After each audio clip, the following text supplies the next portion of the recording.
Fireworks.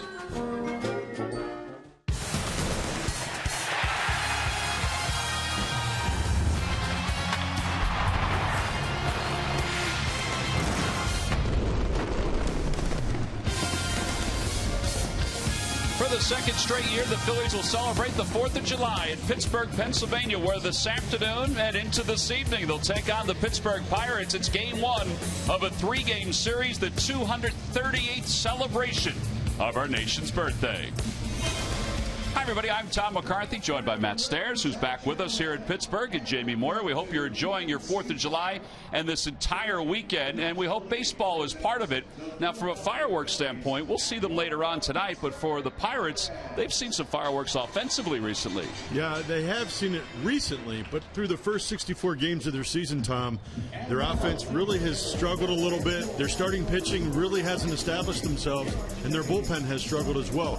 But in the last 21 games, their starting pitching has really started to move on the rise. Their bullpen is still trying to figure it out, but the main cogs is the top of their order with Polanco, Marte, and Matt. McCutchen is a guy that the Pirates really need to carry this offense. Well, he's the type of guy, he's a game changer. He can, every time he steps on that mound, he has such a short swing. And what I find with him, early in the count, he looks to pull balls. He has a very short swing. He can drive the ball in left field, left center. With 2 strikes, he shortens up. He knows how to drive the ball to right field, as you saw that last home run. And that's the thing about him. He lets the ball get so deep. And each month he's improving. And I think, honestly, that the first couple of months, he was getting walked a lot. Now, last month in June, he walked 12 times. Had a tremendous month. His power numbers are going up. He's seeing more pitches to hit. He's driving the ball to the ballpark, and he's shown why.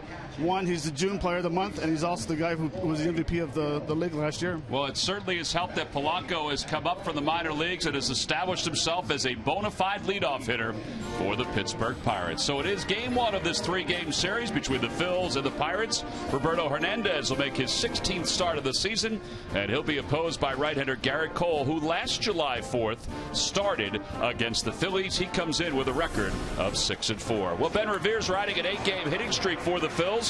We'll see if he can continue that hot hitting from the top of the lineup when we return to Pittsburgh. Phillies baseball is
We have 3 different game times for this weekend series against the Pittsburgh Pirates. Folks are still filing over the Clemente Bridge and getting ready for today's game 1 on a gorgeous afternoon for baseball. It's amazing the difference in weather from one side of the state to the other side of the state. It is absolutely picture perfect here this afternoon. Temperatures are in the 70s here today in Pittsburgh, and blue skies, some clouds all around. Folks just getting a chance to soak in the sun all around the ballpark, and a lot of activities around the city of Pittsburgh over the last couple days and over the next couple of days as well. Garrett Cole and the Pirates have taken the field. The umpires have exchanged lineup cards. Let's take a look at the Phillies starting lineup. It's brought to you by Xfinity, your home for the most live sports. Leading it off in center field, Ben Revere. Jimmy Rollins bats second. Chase Utley hits third, followed by Ryan Howard and Marlon Byrd. Cody Ashe's over at third base. He's back in the starting lineup. He'll hit sixth. In the bottom third of Coy Hill, Tony Gwynn, and Roberto Hernandez, and they'll face 23-year-old right-hander Garrett Cole. 6-4 in the year, an earned run average of 4.02. He's battled some arm fatigue during the course of this season. Still, though, 73 strikeouts and 80 2/3 innings of work. Well, he has had that fatigue in the arm, but one thing you're going to see from him with our Budweiser scouting report is he's 94 to 97 miles an hour, and to me, you have to get him down the strike zone. He tends to throw that fastball up in the zone, gets a lot of swing and misses. As you can see, the first overall pick in 2011, but he has 4 very good pitches. He tops out at 97, curveball, changeup, and a slider. Mentioned that last year on the 4th of July, he started against the Phillies, and as it turned out, it was his first major league loss. So getting a start against the Phillies for a second straight 4th of July. All right, it's time now for our Nissan keys to today's ball game. All right, boys, what do you think? My first Nissan key to the game is for the Phillies to nullify the top of the Pittsburgh Pirates lineup. And that would be to nullify Polanco, Marte, McCutchen, and Neil Walker. I like it. And also, and mine is Garrett Cole is going to give you a fastball, and he's going to top out, like I said, 97. So be prepared to get the fastball, jump all over it, and drive it to the ball. Left field, right field, or I'd like to see a ball in the river today.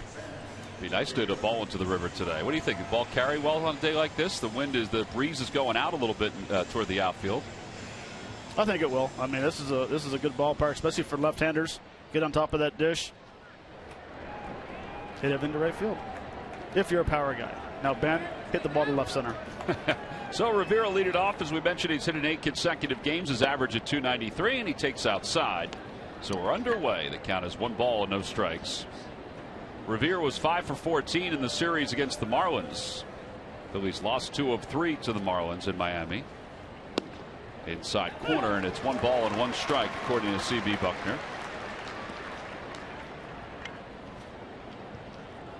Both teams with their commemorative patches on their jersey. The Phillies patch is just inside the right shoulder of Ben Revere. That's commemorating the 75th anniversary of Lou Gehrig's speech on the 4th of July. And of course, on the other side is the CB patch the Phillies have worn all year, honoring the memory of Claire Betts, one of the owners who passed away this past offseason. So 2 balls and 2 strikes. It'll be Revere, Rollins, and Chase Utley to start things off here at the top of the first. And that one's hit towards shortstop. Big hop for Jordy Mercer. And there's 1 away here in the top of the first. Well, Tom, just like the Phillies saw yesterday with Hand in Miami, they're going to see a lot of fastballs today from Cole. And being prepared for that fastball is going to be really, really important. He throws about 60% of his pitches on average are fastballs. Former first-round pick 2 different times. Once at a high school by the New York Yankees, didn't sign, and then was the first overall pick by the Pirates in 2011. Jimmy Rollins takes a fastball at 97 miles an hour, and it's 0-1. Rollins hitting .252 with 8 home runs on the year. Inside, 1 ball and 1 strike. The Lucky McDonald's Phillies home run jackpot contestant is Ryan Brittingham. Phillies hit a home run in today's ball game. Then Ryan will win $300. Rollins pulls it to the right side, backhanded by Sanchez, who leaves it for Cole cover. And there are 2 outs. 2 ground ball outs so far. And that'll bring Chase Utley to the plate.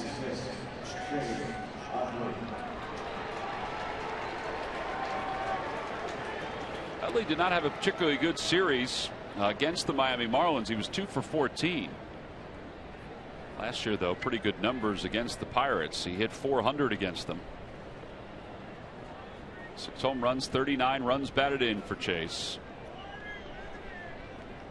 It'd be interesting today also to watch Cole, because in April he had a almost 62% ground ball rate when he was pitching, and since then, in the month of June, it's dropped to almost 41.5%.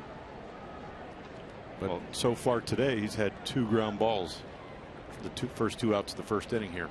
Well, his last outing on the 28th of June against the Mets, he went 4 innings, allowed 5 earned runs. He wound up walking 3. The Mets won that ball game 6-4. 2 balls, no strikes to Chase Utley.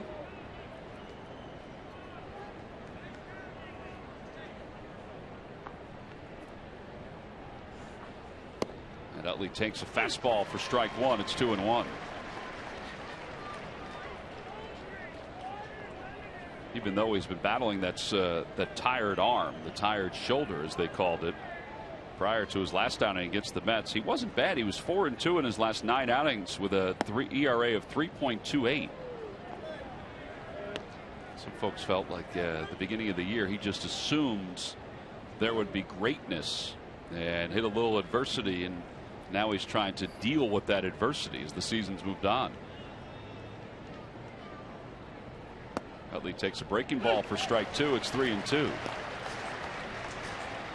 Tell you, to Major League Scoreboard, they played a very early game in D.C. and the Cubs defeated the Nationals 7-2. Justin Ruggiano had a home run and 2 RBIs. So Washington finds itself a game out of first place in the National League East behind the Braves. Braves are hosting the Arizona Diamondbacks today. A lot of night games here on the 4th of July, which is somewhat surprising. There's some day games, but an awful lot of night games.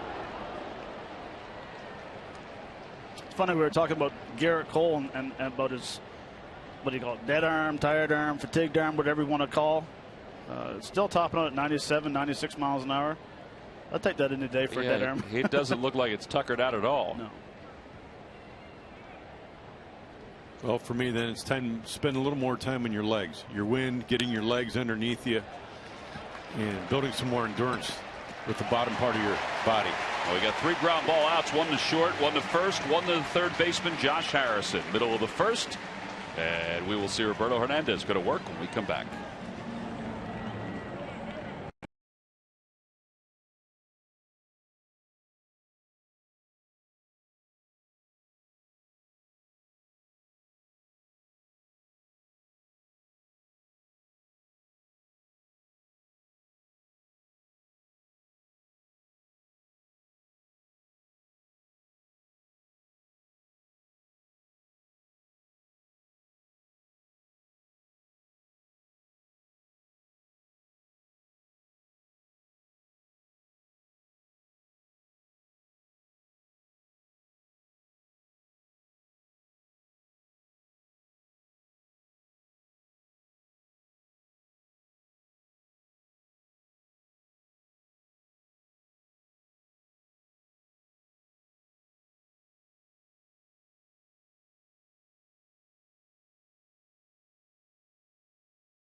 Holiday weekend, wherever it is that you're enjoying your Phillies game.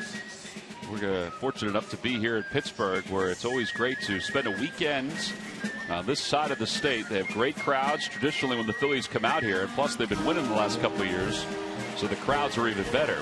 Let's take a look at the Pirates starting lineup. It's brought to you by Xfinity, your home for the most live sports It'll be Polanco, Marte, and McCutchen, followed by Neil Walker, Russell Martin, and Josh Harrison. And the bottom third of Gabby Sanchez, Jordy Mercer, and Garrett Cole. And they'll face Phillies right-hander Roberto Hernandez, who's coming into this ballgame with a record of 3-7 and an earned run average of 4.26. I guess you could say about Roberto that some days you have a good Roberto, some days you have a not so good Roberto. Yeah, Roberto, but I think the good Roberto is starting to step forward on a little more consistent basis. He's getting a lot more ground balls, and through his first 16 appearances, he only was getting about 50% ground balls, and his last 2 games, 84% ground balls, and I think that's because he's been using his changeup a little bit more.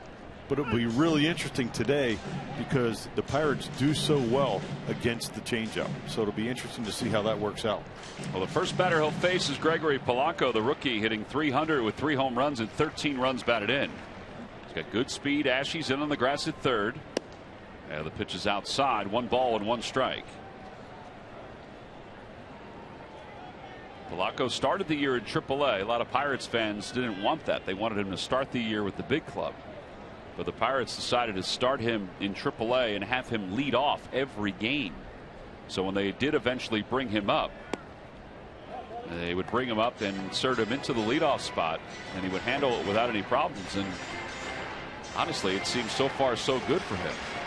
Well, and that's what you want to do with young players. You don't want to rush them into the big leagues and have them struggle right out of the get-go. You want to get them in AAA or AA, wherever it is, get some at-bats underneath them, and come up here with some confidence.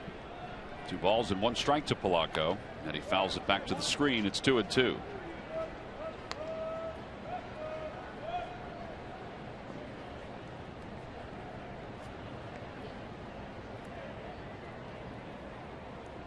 Polanco, a .374 on base percentage. He spent the month of June sort of getting acclimated. He scored 14 runs during the month of June. Outside, 3-2.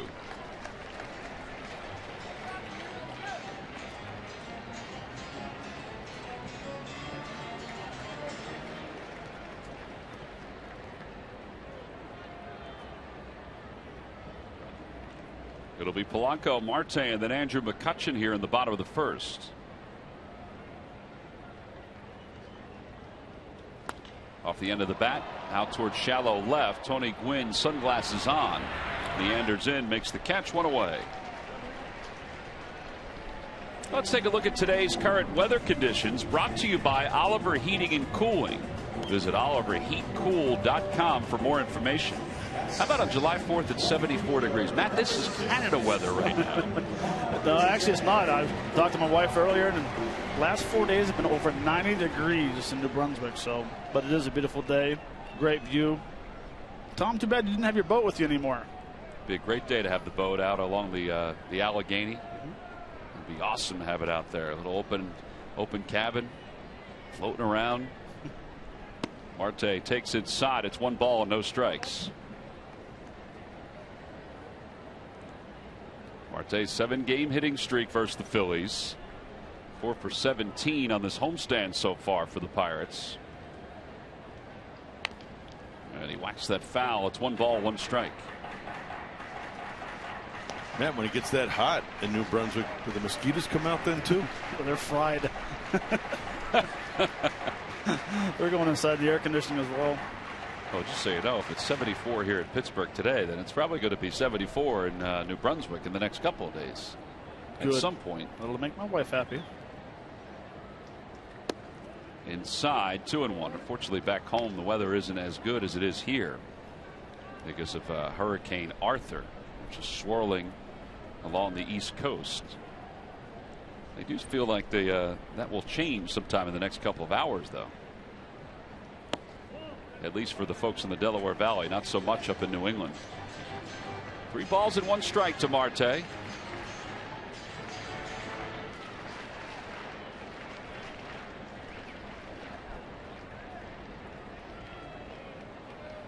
Outfield is straight away from left to right. And a foul off the leg of Marte. It's 3-2.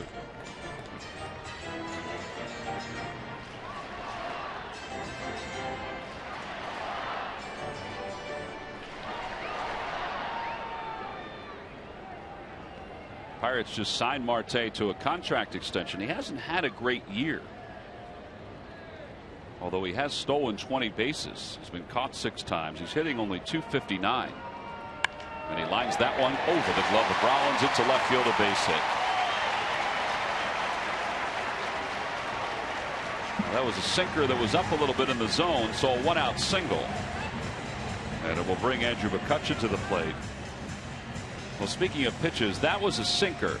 And as Jamie alluded to before, the Pirates have one of the best averages in all of baseball against the changeup, sitting at .268. Why does Clint Hurdle's team have such a good average against the changeup? I have 2 theories on it. One is they sit soft late in the count, or they pick a part of the count to sit soft in, knowing that a pitcher does rely on that pitch, or the pitchers are tipping pitches, and they're really good at reading when guys are tipping pitches. Well, here's Andrew McCutchen, who doesn't need any help, doesn't need any tipping. McCutchen, the reigning MVP in the National League, takes low. It's 1 ball and no strikes. Well, believe it or not, there are a lot of guys that will tip their pitches, whether it be a changeup, a breaking ball. There's a lot of ways that you can tip your pitches, and I'm sure, Matt, throughout today's game we can talk about that if you'd like, because that's probably one thing that you were really good at. I usually just looked at the form.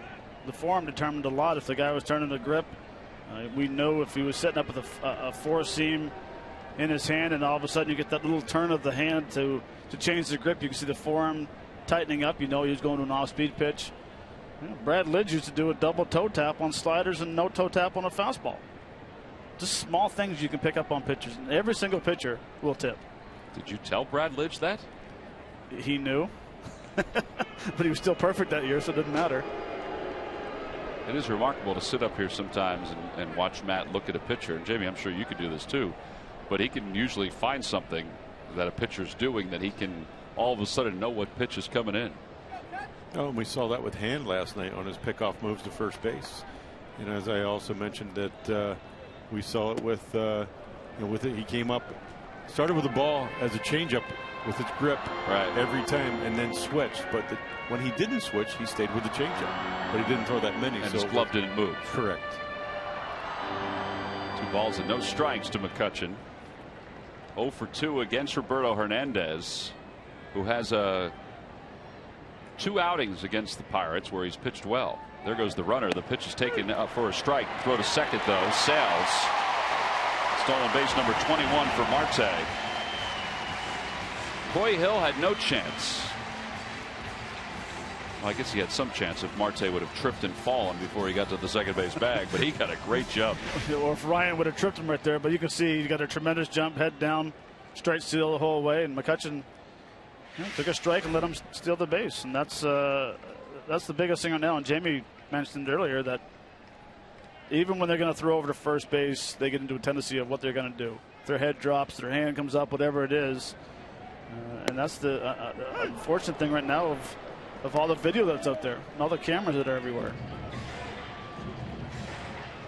McCutchen, a .342 hitter with runners in scoring position, and now with a runner at second base, those numbers are accentuated a little bit more. He also has the 3rd best batting average at home at .343. Jamie mentioned before, and Matt, you did too, about the amount of times he's been walked during the course of the season. He's tops in the league in walks. Takes low. It's 3-2.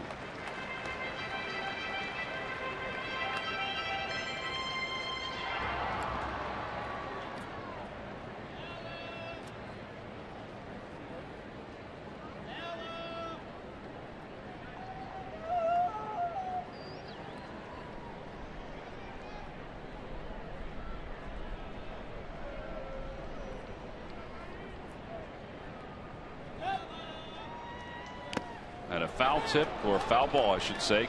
Coy Hill couldn't hang on. It remains 3-2. But that's the location you want to pitch McCutchen. And you need to stay in there, especially with 2 strikes. He tries to fight it off and drive it up the middle of the right field. And that's what he does. He cheats in certain counts. He'll let the pull early in the game, early in the count. Then he starts using the big part of the field later on with 2 strikes.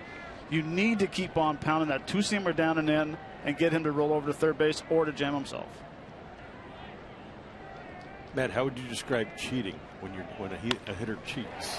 That one's off the glove of Cody Ashley in the shallow left field. Marte's around third, heading home. The throw by Rollins is in time on one hop.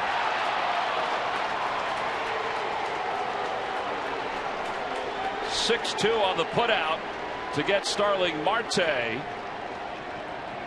Boy, I love how composed Rollins was as he saw Marte coming home. Well, and the nice thing about it is that he didn't rush his throw. He knew if he got his foot planted down in time and came up and made a solid throw, he was going to make a very good throw to home plate. Right here, he got up, gathered himself, got up, threw a strike to the home plate. Yeah, gave him a lane to slide, and it was just a great play and a great tag. And the key to that throw, he short hopped Coy Hill, but the hop was far enough up where he could catch that ball where it wasn't a short hop.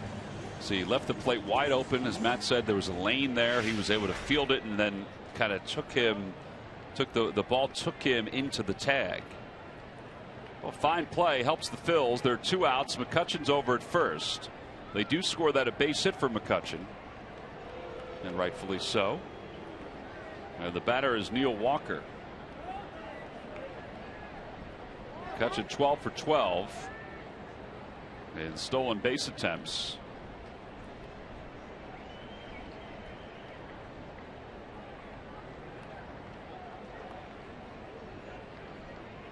Outside, 1-0. Why don't you get back to that cheating question that Jamie asked you? Not bona fide cheating. Right. And I think what it is, if you're looking, if a guy continues to pound you with the sinker inside, what you do is you kind of change your foot the way you're going to land. You open up a little bit and just try to get the barrel out earlier. And that's the biggest thing is your foot, your hips, everything you're going to try to do, everything just opens up a little bit. Now the problem is if he doesn't throw that ball in there and he throws it away, it's not going to be very good. That's when you get the ground ball the other way, or the pulled, soft ground ball to the third baseman if it's a right-handed hitter. And that's from a pitcher standpoint. That's why I asked you, from a pitcher standpoint, it's really important to be able to see that happening, or a catcher, when you see that happening, to be able to adjust to when and if certain particular hitters have the ability to cheat that way. Runner goes, pitch is taken low, the throw to second base not in time. Second stolen base of the inning, and both of those steals, guys, correct me if I'm wrong, those were against Roberto Hernandez, not really Coy Hill. Yeah, and it's something, all right, it's been quite exposed right here in the first inning.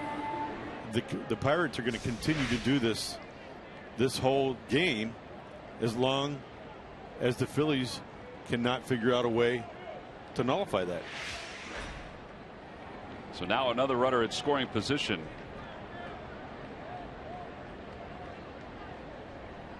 And the pitch is a strike. It's 3-1 to Neil Walker. Will be followed by Russell Martin. And there's several ways you can slow that down. You can step off. You can vary your looks. You can slide step. But what I think what they were noticing is Roberto's doing the same thing every time. It's allowing them to get a great jump to second base.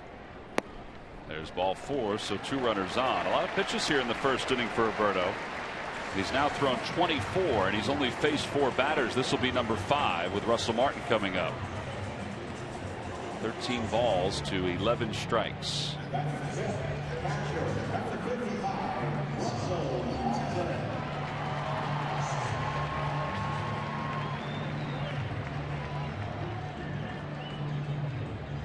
So Russell Martin is the batter. Martin playing in his 1100th career ball game. 6 for 18 on the homestand so far.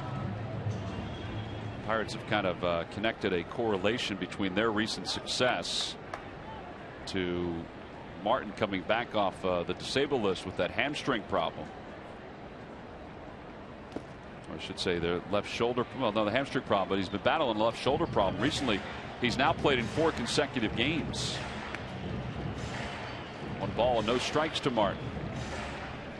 Tom, and I do believe that short little meeting that Jimmy Rollins had right there with Roberto was to say, look, I'm going to be playing in the hole, but Chase is going to be kind of playing up the middle. Let's keep an eye on McCutchen and not let him get too big of a lead here. Inside 2-0. So Jamie's talking about Rollins is probably a step over toward the hole, but Utley is shading toward the middle.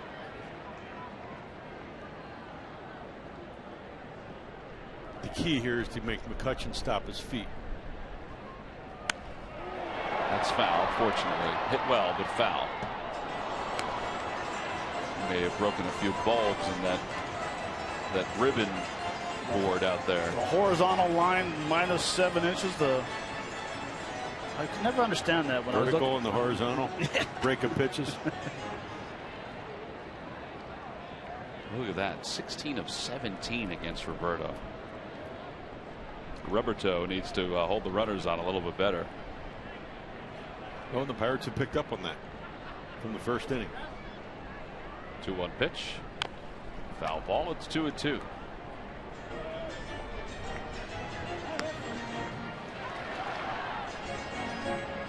And any team would. You're trying to pick up on weaknesses of your opponent. And that's why you have advanced scouting. That's why you have scouting reports. People are writing scouting reports. That's why there's statistics. And when you can pull different things out and start to use those in a positive way for your club, it can mean the difference in a game.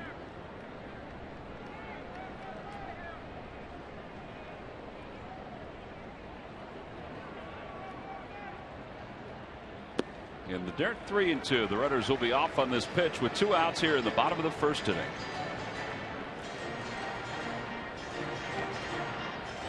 Capacity crowd here at PNC Park and then some. Still folks heading over from the Clemente Bridge. Well, 4 of the first batters here in the first inning have drawn 3 ball counts against Roberto. I'm going to put that in the column of not being good.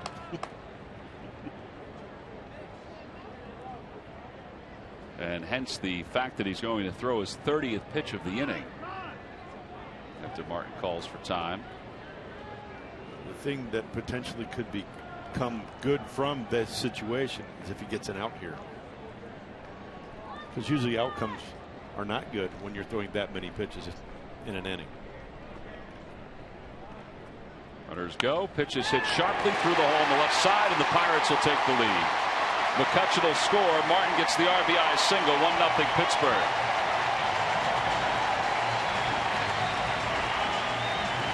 '24th RBI for Russell Martin.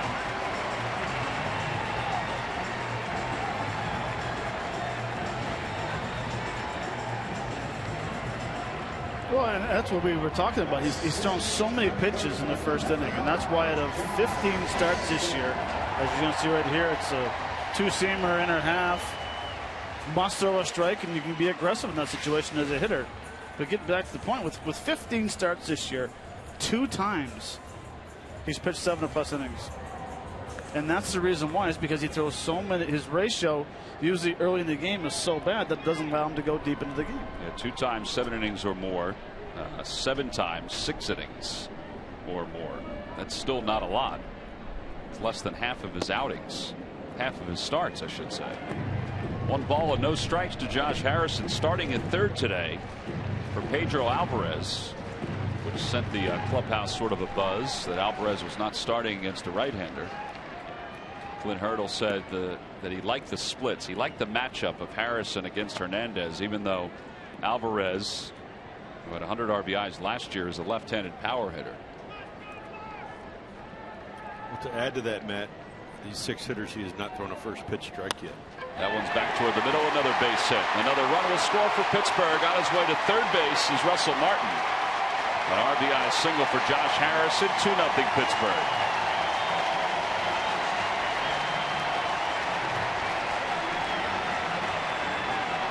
Here comes Bob McClure out to the mound. This is not a good way to start this 3-game series. Not only with the number of pitches that he's thrown, but the fact that he's put his team in a hole. 2-0. Here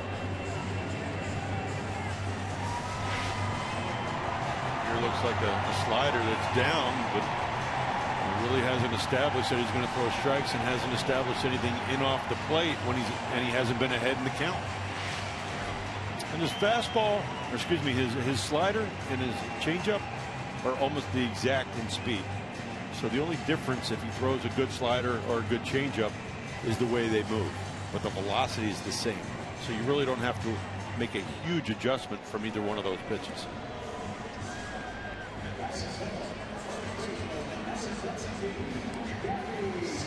"14 first inning runs and 16 starts this season, counting today."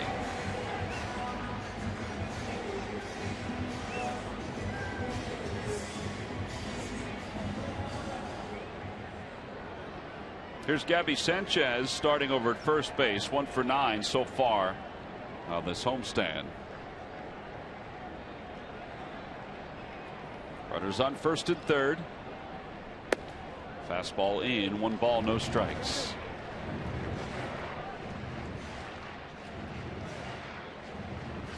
Gabby Sanchez starting today instead of Ike Davis, who's a left-handed batter, partly because of Sanchez's numbers. There goes the runner from first. Pitch is taken inside. No throw by Coy Hill.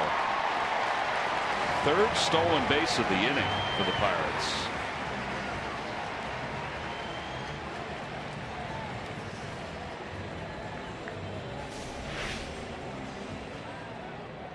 Well, by the time he delivered that ball, he probably had 5, 6, 7 good strides, good steps. You're gonna have to, you gotta, and Jamie talked about it earlier, you're gonna have to hold a little longer. What it does is it gets the hitter frustrated because you're sitting there, you're holding the ball, make them call timeout on you. But the way you cut back on stolen bases, throw strikes, don't let people get on.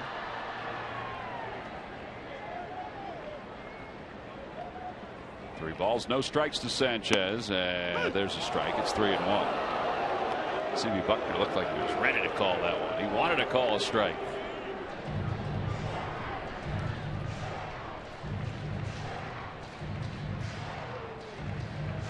C.B. Buckner behind the plate.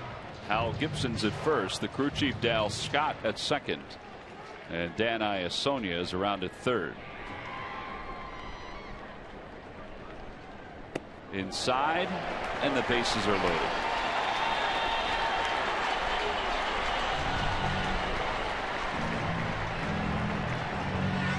There might come a point where Ryan Sandberg and Bob McClure start to get somebody up in the bullpen. I know you hate to do that in the first inning. You really do, but he's all over the place. He's got 37 pitches here in the first inning.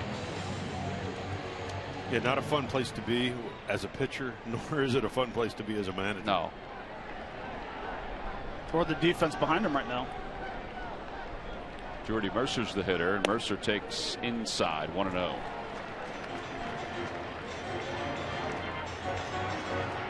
Well, we've talked about this before with Hernandez, the way his ball sinks and runs.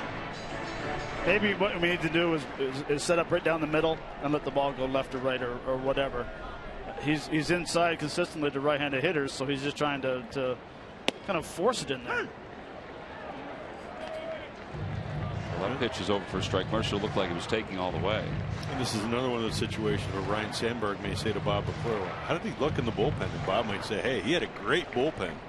But the problem is sometimes what you do in the bullpen really doesn't mean anything to what's going to happen on the field. You have to be able to take it from the bullpen to the field.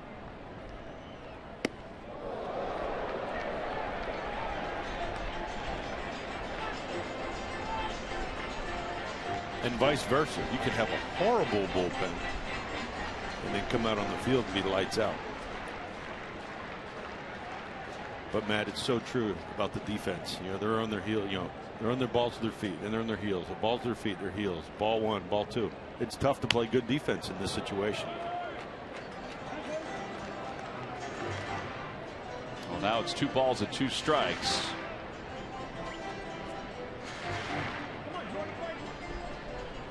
Also, coming off the heels of a 6-game losing streak, you know, you're looking for somebody to bring some energy, a starting pitcher to start the game with some energy and have a little life, and this just pulls it down. Let's see if we can get Jordy Mercer here. And Mercer lines one toward left center field. That'll be in for a base hit. 2 runs will score easily for the Pirates. Going to third is Gabby Sanchez. A 2-run single. It's 4-0 Pittsburgh.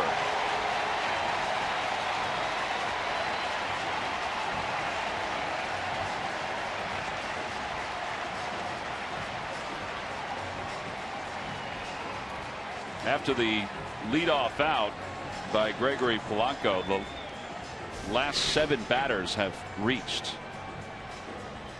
And that's just a sinker right down the middle. Didn't have a whole lot of movement to it. Didn't have a whole lot of life to it. Jordy Miller just hit it back kind of through the middle and short left field. Well, that's the 20th RBI for Jordy Mercer in his last 48 games. So first at third, and here's Garrett Cole, who's not really a slouch as a pitcher, hitting .261 on the year. First pitch is over. It's 0-1. The Phillies are going to get the bullpen up. Somebody's putting their hat on. It's got to be B.J. Rosenberg, you would think. It's the first pitch strike he's thrown to the 9th hitter.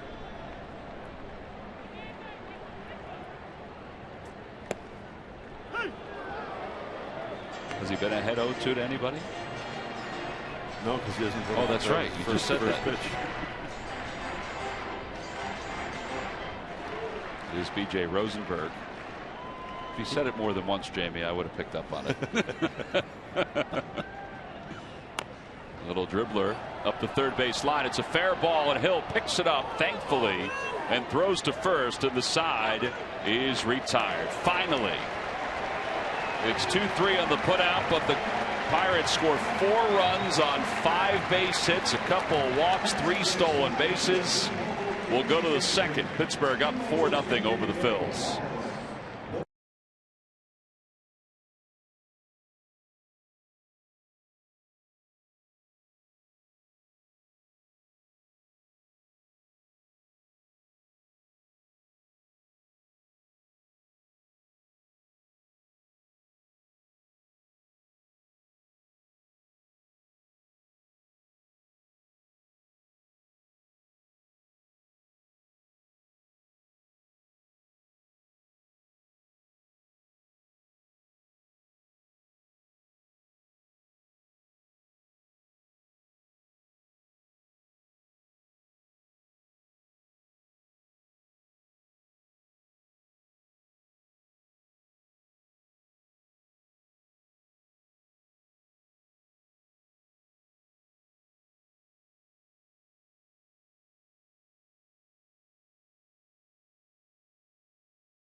Will take on the Washington Nationals, the last series before the All-Star break. It's a 3-game set. On Saturday, a 7:15 start at SEPTA Fanatic Beach Towel, free to fans 14 and under. And on Sunday the 13th, Pennsylvania Auto Theft Prevention Authority sponsors the Tumbler, free to fans 15 and older. You can purchase tickets anytime by going to Phillies.com. Well, top of the second inning, the Phillies down 4-0. So Garrett Cole has a comfortable lead, at least early on. Phillies and the Pirates always used to have a great rivalry. They were never really friends from the eastern part of the state to the western part of the state. Now, well, the rivalry is somewhat docile because they're in different divisions and they only face each other twice. So, yeah, why can't they be friends? We'll let Murph sing it later on. He always likes a little karaoke a little later on.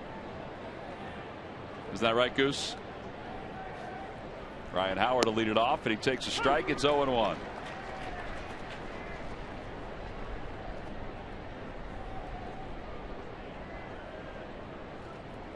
Howard hitting .235 with 14 home runs, 51 runs batted in.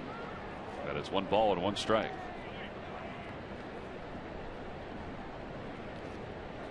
Ryan was 2 for 12 in the series against the Marlins.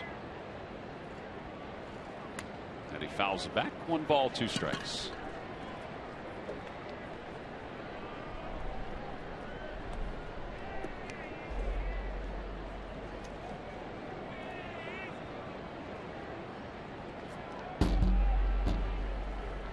Swing and a miss. And that's the first strikeout for Garrett Cole. 4 up, 4 down. Marlon Byrd's coming up. Let's check in with Greg Murphy. Murph? All right, thanks a lot, guys. Well, as you mentioned, Tom, second year in a row that the Phillies have spent the 4th of July here in Pittsburgh. In fact, since 1969, the 5th time they've played them on the 4th of July. All 5 of them here in the Steel City. But take a look at this. Phil's like playing on the 4th of July since 2004, 9-1. You see the starters' ERA and outscoring their opponents 59-28. Even the all-time record, 103-100. That's a lot of games on the 4th of July for the Phillies and the franchise, but obviously they're going to have their work cut out for them today if they're going to add to that on the positive side of the ledger, guys. Yeah, that ERA, Murph, is going to go up just a little bit after just those 4 runs. Yeah. I think we're at 59 and 32 now. Well, that was a lot more fun before that game started. It sure was. 1 ball and 1 strike to Marlon Byrd. Marlon, who played last year in the second half of the season with the Pirates after beginning the year with the New York Mets, helped solidify their outfield a season ago. He figured they had Marte, they had McCutchen, and he was able to settle in and be their right fielder. 1-2 to Marlon Byrd. He did not, however, hold a press conference today in the dugout. His teammate A.J. Burnett held a press conference today in the dugout.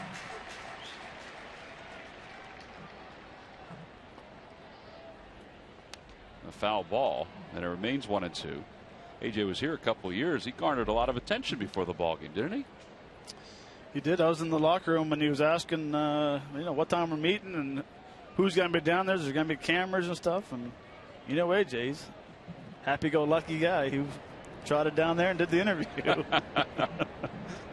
1 ball and 2 strikes to Byrd.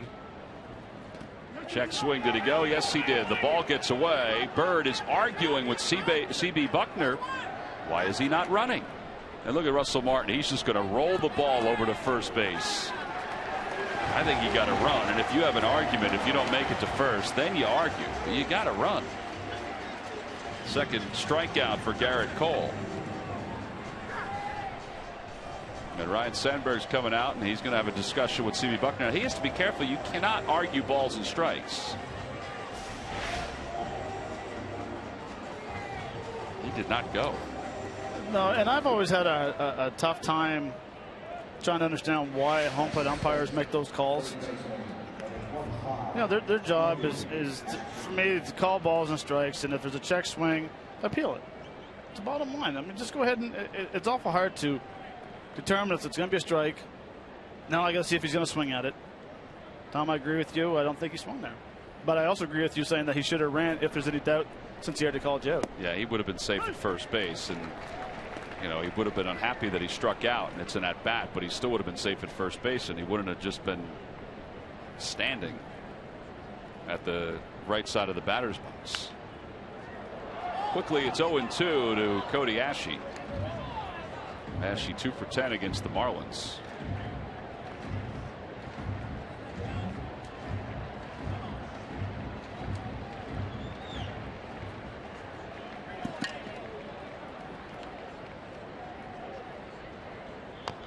Off the end of the bat, that one goes foul. How about Russell Martin's throw over to first base, too?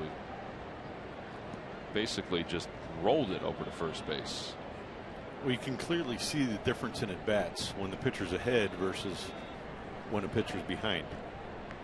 And I think it's quite evident. The kind of swings the Phillies have been able to take versus the swings that the Pirates have been able to take. Yeah, because Cole has been ahead. You're right about that, Jamie. 1 ball and 2 strikes to Ashe.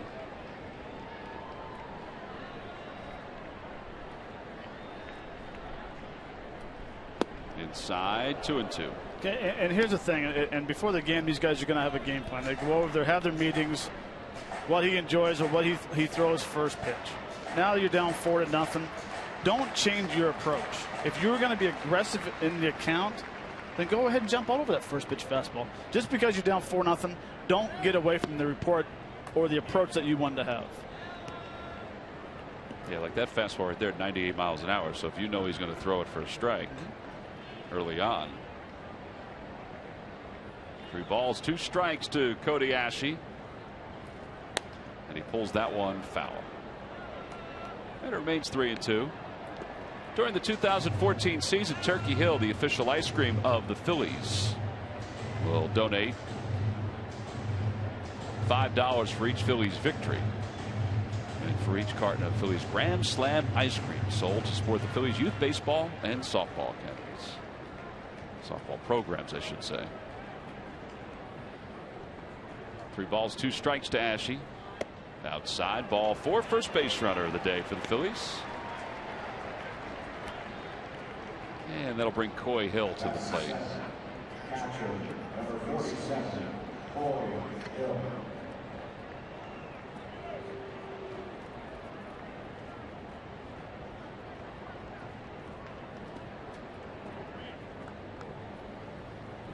Coy Hill hitting 200 so far, just 2 for 10 in a Phil's uniform. A little bit of a shift on for him. He went, says the home plate umpire, C.B. Buckner. And it's 0-1.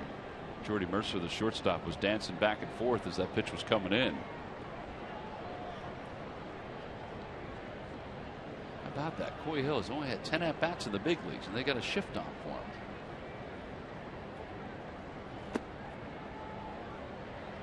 Must have scouted him down at the Lehigh Valley. Well, I'm sure the Pirates have seen a lot of him being in the National League Central when he was with the Cubs. Excellent point. A lot of it probably is coming from that, their familiarity with Coy when he was with the Cubs. And a lot determines on how they're going to pitch them. If they're going to throw fastballs in or off speed or whatever they're going to do. Yeah, she's back ahead of the tag. Russell Martin just asked C.B. Buckner if that was a strike or not. I think he called it a ball. It's 2-1. He did.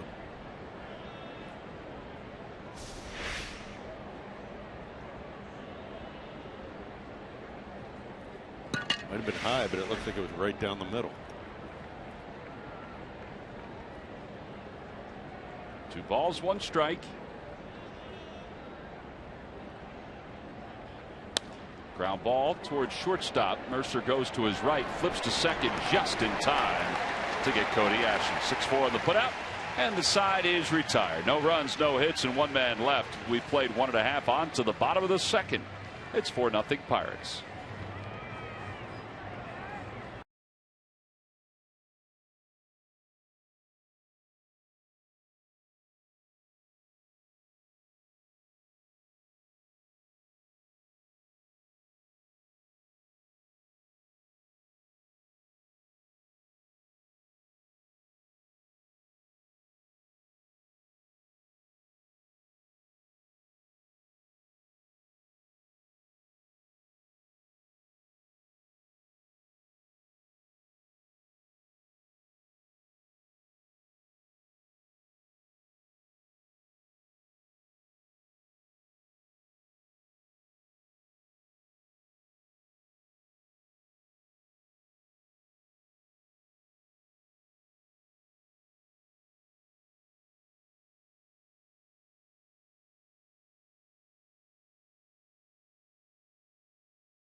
FC Dallas. Union Soccer tonight at 9 only on the Comcast Network.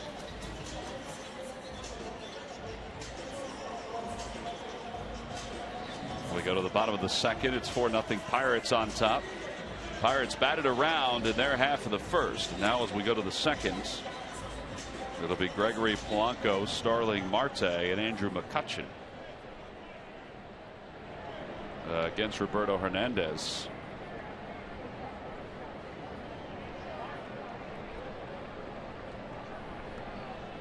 Polanco flied out to left. Everything seemed fine after he flied out to left in the first inning. But then Starling Marte singled, and so did McCutchen off the glove of Cody Ashe. Polanco takes upstairs 1-0.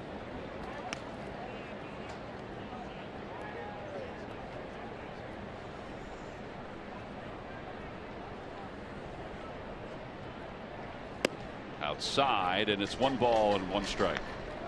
Excuse me, 2 balls and no strikes.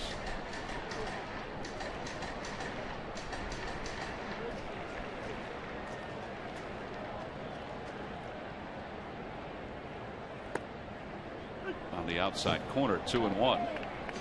You like that pitch, Matt? The hitter and Matt Stairs just came in.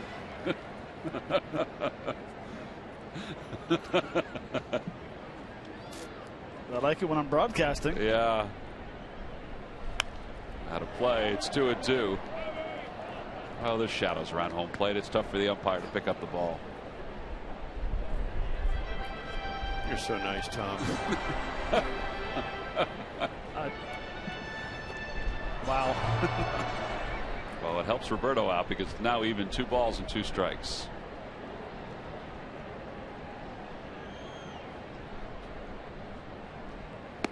A little low, and it's 3-2. There's a changeup from Roberto.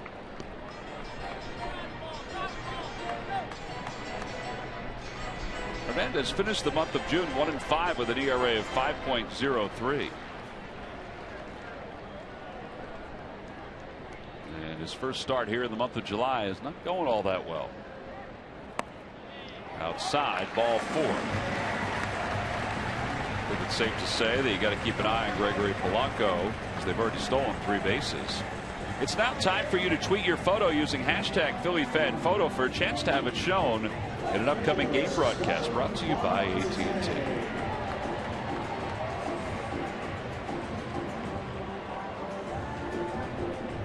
So how many pitches do you think before he steals? I'd say 2. That was my answer. All right, I'll say 3 then. Jamie says 2. I'd say 3.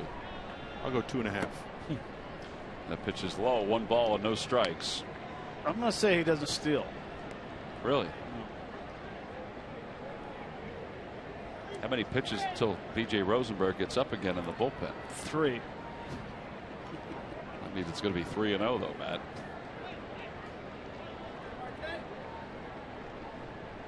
Polanco goes. The pitch is taken inside. The throw to second is in time.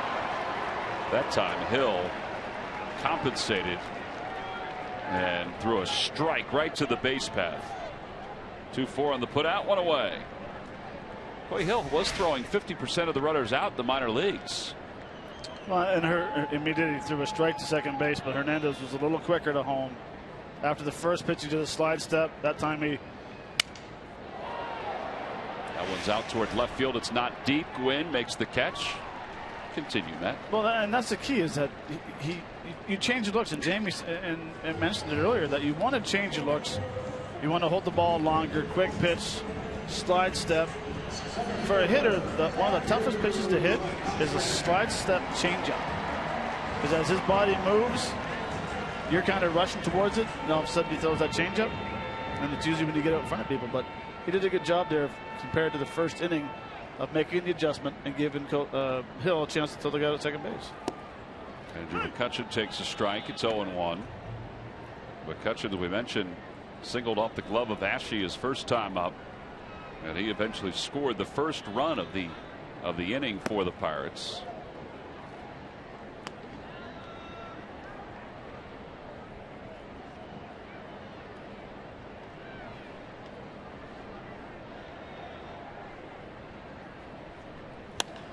Out toward left center field. Long run for Gwynn. He gets there with Revere, and they run into each other, and the ball rolls toward the track, and McCutcheon's rolling on to third.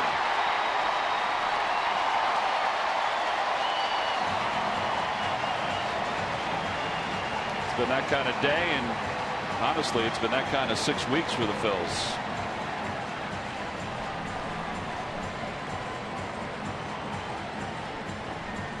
It seemed like Gwynn was the first one there, but Revere was there too, and it's the center fielder's ball as long as he was calling for it. Right there, he says he's got it. And that's a problem you're going to have when you have two center fielders playing the outfield. And Tony's always had an opportunity to play center field and go after every ball that's hitting the outfield. But that ball is definitely Ben's ball, and you can see he was calling off it. He's a captain of the outfield, and once he's calling for the ball, you have to back off and let him catch it. We have a great vantage point where we are, way up top in the upper deck in the last row. And you could see that both those guys were getting to the point where they could make that catch.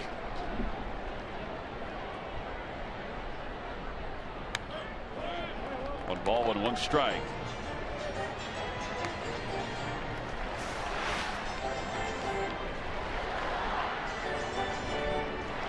Seems like Tony hurt him last second. That's why he pulled up, and it could have been a worse collision than it actually was.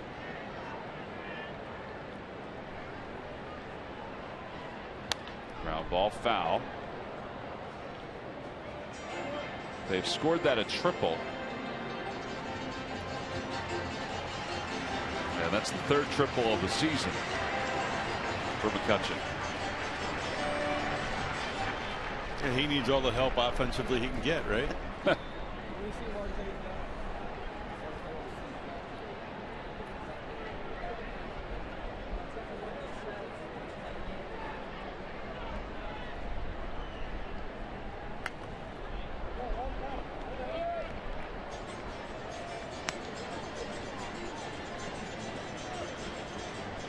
opponent's batting average against Roberto's changeup is at 198 for the season, and he's thrown a fair amount of them, but it really hasn't established that he can get outs with it here today against the Pirates. Another grounder foul, and it remains 1 ball and 2 strikes to Neil Walker. He walked his first time up and scored.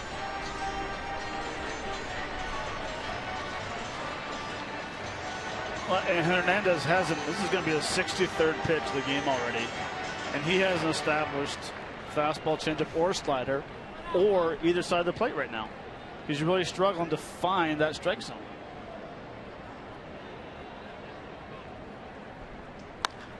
Over to first. Oh, big hop off the body of Howard, picked up by Utley. Roberto was there to cover, and the side is retired. 3-4-1 on the putout. No runs, 1 hit, 1 man left over in scoring position. Great reactions by Chase Utley, because that took a bad hop off Ryan Howard, and we'll go to the third.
Phillies.com. Go to the fans section for all the information. Please submit your answer on the subject line. All right, guys, what position was 17-year-old Bill Mazeroski signed as by the Pirates in 1954? What position was Bill Mazeroski signed as by the Pirates in 1954? Answer will be revealed in just a little bit. Of course, he went into the Hall of Fame as a whiz at second base.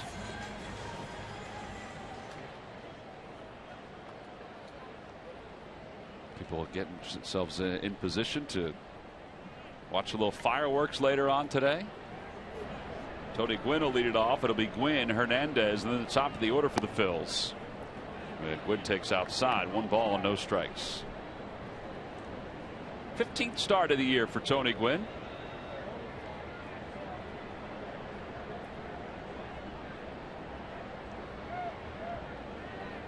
Inside 2-0.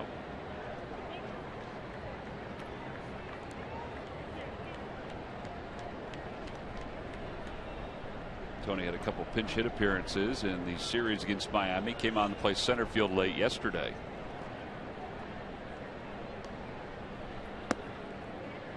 And it's 2-1.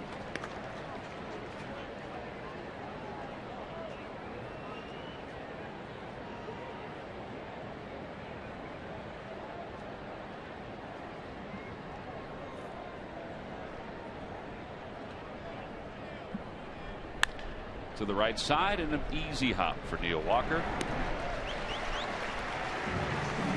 And Roberto Hernandez is due up next for the Phils. Well, it's time now for our Geico quote of the day, and it comes from Clint Hurdle. And Hurdle on the improvement of the Pirates starters. It's going to spots, getting strike one, downhill angle, focusing on getting people out quick and efficiently. In a similar situation, it was brought up this year just to revisit with them again and remind them. Last 24 games, the starters are 12-6 with an ERA of 3.07. And since the 29th of May, they're 17-9 with an ERA of 3.51. 1 ball and 1 strike to Roberto Hernandez. And Murph, it's kind of interesting that we talked about it, that a lot of times it all comes down to pitching. It certainly does. You just mentioned it, 17-9 for the starters. The team in that time period since May 29th is 21-12. They've really turned it around since the beginning of the season. And Ray Searage, the pitching coach, said that a big part of that reason is the guy behind the plate. You mentioned it earlier. Early in the season, Russell Martin was battling some injuries, but he has gotten back in the lineup. And Ray Searage says that he is a big reason why the starters have started to turn things around. You know, nothing against the other guys that were catching in his place, but the starters just feel so comfortable with him behind the plate. He is a leader. You know, it's sort of kind of the same thing you hear about Carlos Ruiz in Philadelphia, but he's a guy that kind of just settles everybody down and does a really nice job handling the starting staff, and they have seen a difference since he has been back from injury, guys. I guess, Jamie, there is a comfort level with certain guys when they're behind the plate and they show the confidence that a Martin does, and even that a Ruiz did when you guys were going so good. Most definitely, Tom. I've had it throughout the course of my career, and as you mentioned, Carlos Ruiz was one of those guys. Mike Lieberthal was one of those guys. Previous to Carlos, when I played in in Seattle, it was Danny Wilson, who caught there for a long time, and all the pitchers really enjoyed throwing to him. And there's when you have that commonality, you can think together, work together. It really does make a difference. And guys, that's what he does defensively, but if you look at his offensive numbers as well, he's been on base. He's played in 48 games this year, including today. This is his 48th game of the season, and he's been on base 44 of those games, and he's been on base in all 26 that he's played here at PNC Park. So he's also contributing on the offensive side as well. I think a lot of people scratched their head when the Pirates signed him off his last year with the Yankees, but he's paid off. There's no doubt about that. And he kind of ran out of the love in L.A. Because I think he was putting so much thought process on his hitting. Ground ball toward the middle, a base hit for Revere, and that is the first hit of the day for the Phils. Well, I think that's interesting, man. I think sometimes You know, catchers probably have more responsibility than anybody else when it comes to the offense defensive part of the game. And you know, there are some that probably do put more emphasis on their offense, and sometimes that takes away from the way pitchers think of them. And being a hitter and stepping in that batter's box and knowing if Jamie Moyer's on the mound and he's pitching to Chooch or whoever, Russell Martin or whoever it is, sometimes it gets tough on a hitter because you feel uncomfortable. Like I felt very uncomfortable hitting with Matheny was catching. Just seemed like he called a very good game. It always seemed like the pitcher got his sign and he was ready to go and he didn't have to sit there and think or anything. And when you have that good tempo, sometimes it just, you know, as a hitter, you start thinking a little too much. I got to believe you almost feel like they're one step ahead of you. Well, for me, it's usually 2 or 3 steps, but. No balls and 1 strike to Rollins. And Revere is back. Then has stolen 24 bases, been caught 3 times.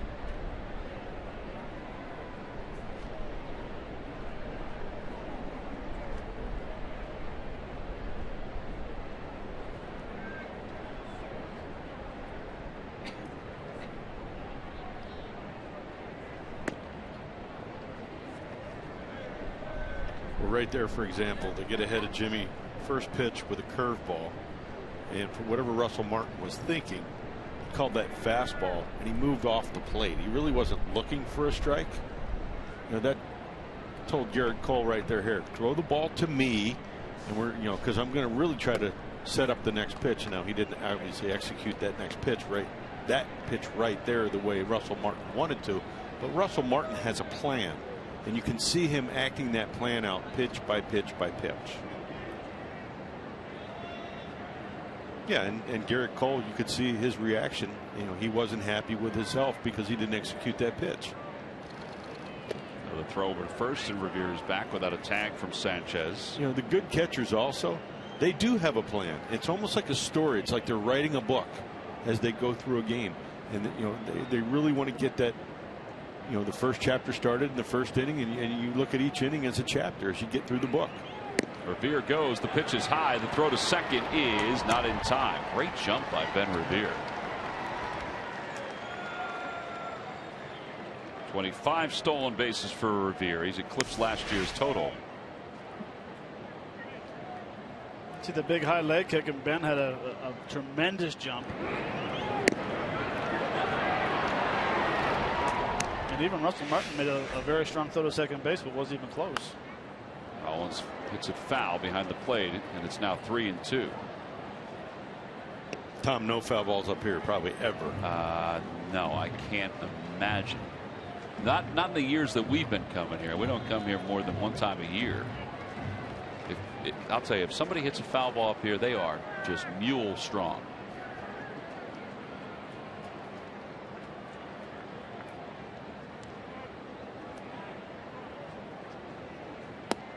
Inside corner, and Rollins is struck out.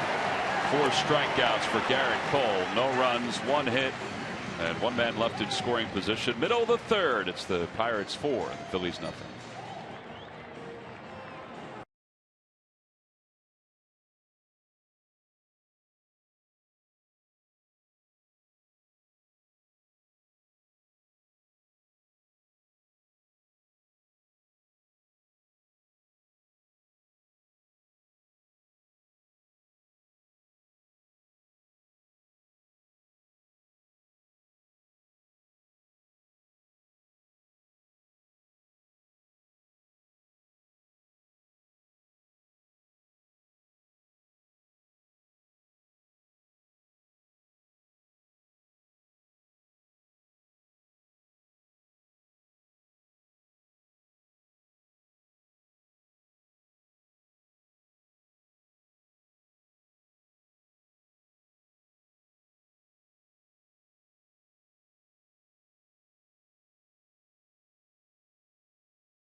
See hospitals. Call 1-800-JEFF now for an appointment.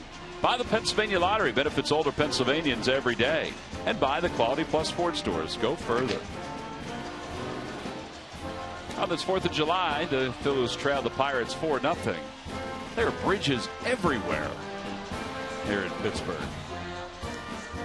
That's probably because there's rivers everywhere. Tom, I got a history or a geographical question, trivia question for you. Oh, no. What are the 3 rivers that meet here in Pittsburgh? Russell Martin hits one to shallow left center field. No man's land. Drops in for a base hit. A leadoff single. It'll bring Josh Harrison to the plate. It's almost as if that ball dropped right between the Allegheny. I can't pronounce that one. Come on. I can't pronounce that one. Monongahela. Yeah. What was that university we were talking about the other day? How about the Ohio? No? In Pennsylvania. Susquehanna? Are those the 3 rivers? Yeah. I'm waiting for the bell. I don't think that's right. No? I think you're going to get a buzz. I think they formed the mighty Ohio. The mighty Ohio. Jamie, when you asked the question, yeah, you need to know the answer. I thought I screwed that one up. We may. Matt's going to pass the Susquehanna when he goes back to Philadelphia on Sunday. Yeah. Remember, you used to play at that stadium right in the middle of the Susquehanna. My bad. I always have trouble with the Monongahela. Yeah, Jimmy, I know what it is. That's my favorite one. The Monongahela. I know what it is. I never know how to say it properly. Monongahela. I actually have it written in my book. I like the sound right there. The Monongahela. Josh Harrison with the count, 1 ball and 1 strike. I don't think either one of us are pronouncing it properly, but we're close. Monongahela. All right.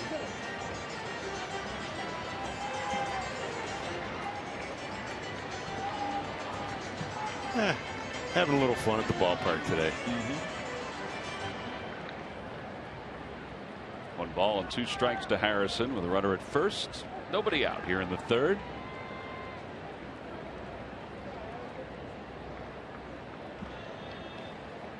Swing and a miss and a strikeout for Roberto Hernandez. That's his first strikeout of the game. It'll bring Gabby Sanchez to the plate.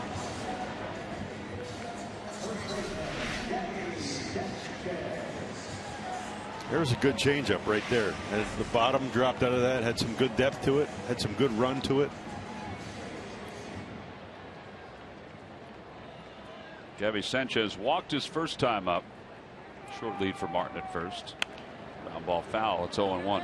I will say this about coming to Pittsburgh. We've said we only come here once a year. I come here a lot for basketball, for football. One of the greatest views, I think, is coming through the mountain and when you just get to the foot of the city of Pittsburgh. I mean, when it's all lit up, it's just absolutely gorgeous. And this view, I know people have talked about this around baseball. This view is spectacular.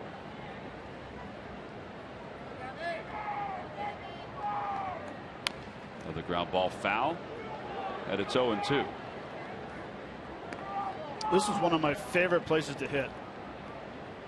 I mean, back home, of course, in Philadelphia is a great place to hit as well, but I didn't have a whole lot of bats there. But if I was a home player, this is one of the places where I really look forward to hitting every day, especially in right field, how short it is. You must have liked taking batting practice in a place like this. Love it. Inside, and it's 1-2. 21 feet high is the right field wall, and it's 320 feet from home plate down the corner. 375 as it goes out into the alley toward the end of that scoreboard.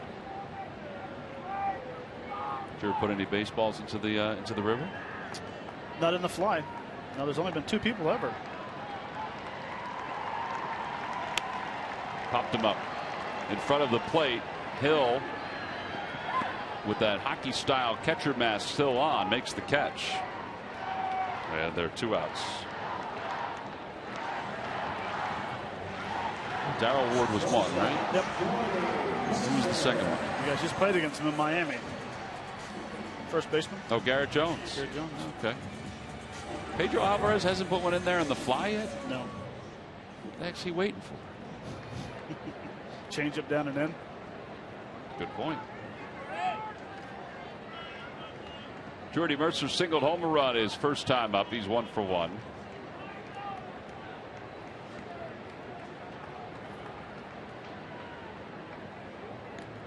So Martin does not have a big lead over first, and Hernandez throws over just to keep him in tow.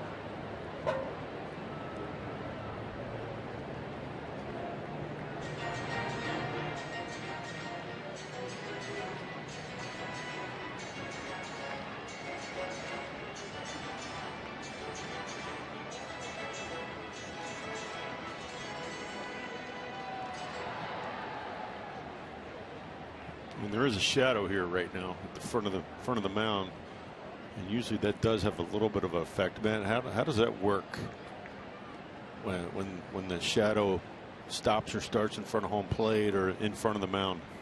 I'd rather have the pitcher in the complete shadow. Like he's throwing from sunlight to shadow. That means the ball's going to get darker on you, and it's tough to pick up the rotation. Curveballs are fine, fastballs are fine. It's the determining a fastball and changeup, that velocity.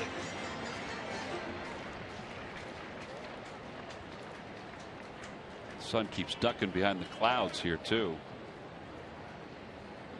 No balls and 1 strike to Jordy Mercer.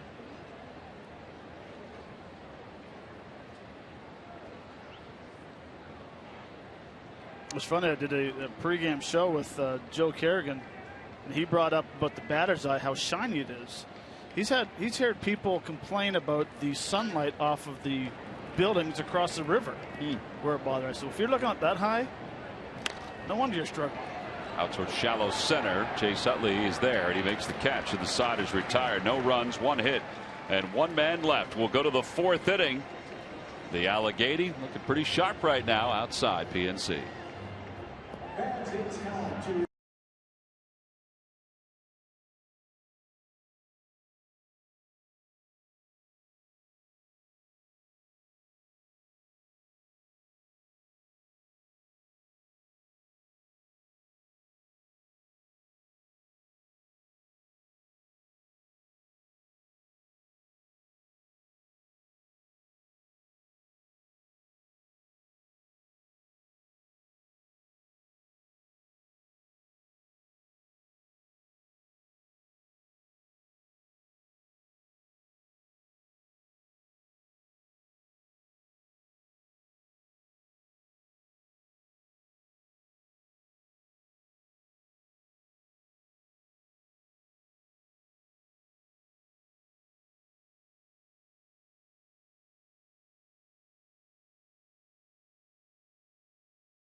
About a bad Greg.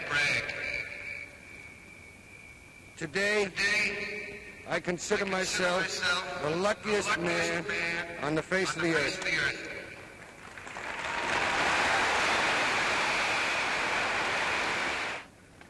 When you look around, wouldn't you consider it privilege to associate yourself with such a fine-looking man as is standing in uniform in this ballpark today? Well, we honor the anniversary of Lou Gehrig's great speech. His 17-year career was cut short because of ALS, now of course called Lou Gehrig's disease. .340 average, 493 home runs. Went to Columbia in New York before the Yankees signed him. A 7-time All-Star, the 1934 Triple Crown winner. There have been some great stories written this week about Lou Gehrig and the fact that they're honoring the 75th anniversary of his great speech. Not only did Richard Sandomir write a great story from the New York Times, but we also reflect on Jonathan Ives' most recent book. It came out not too long ago on Lou Gehrig. Just a great book about some of the letters. Matt, you were just talking about it. Some of the letters that he wrote to his doctor. And Major League Baseball's done a great job commemorating the 75th anniversary of Lou Gehrig's speech. They have, and I actually got goosebumps today. It was the first time I've ever heard of that, with the letters and stuff, and some of the things that were said about his sickness and what the doctors were talking to the wife about.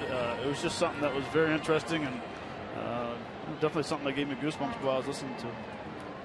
You know, you see the movie, as we all have, where Gary Cooper played Lou Gehrig, and in that movie they sort of have taken license on that speech. They did the speech somewhat out of order in that movie, you know, just to have him sort of end it with, "I consider myself the luckiest man on the face of the earth." But if you really listen to the entire speech, where that was set up and, you know, what he put together, it's just a brilliantly put together essay. As McCutcheon retires Chase Utley on that fly ball to left center field. And MLB, if you get a chance, you go online, they've commemorated the 75th anniversary with a variety of players giving short pieces of that speech as they've kind of put it all together. They've edited it all together, and it's just so well done. It's not all well-known guys. There's some, you know, some lesser-known players who have been put in as part of that speech. Here's Ryan Howard with one out. He struck out his first time up. And Howard takes inside, 1 ball, no strikes. It will go down as probably one of the most famous speeches in the history of baseball. Yeah, and even beyond. And yeah, in our United States. Swing and a miss, 1 ball and 1 strike. I grew up, you know, watching Pride of the Yankees and thinking that the Gary Cooper speech, the way they spliced it together, was the way it was done. But if you read it, or if you listen to it in its entirety, the way Lou Gehrig gave it, there were no cards. He had no piece of paper in front of him, but he did memorize it. You see both teams wearing, and all around baseball, teams are wearing the patches commemorating the 75th anniversary of the speech. Ryan Howard was part of the major league players putting this speech together.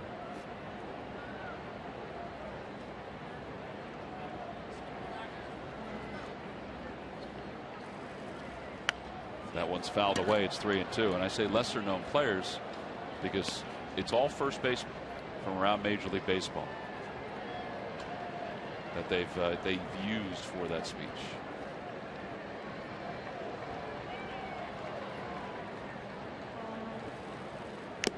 And a foul tip and a foul ball, I should say. Martin can't hold on, and it remains 3 balls and 2 strikes.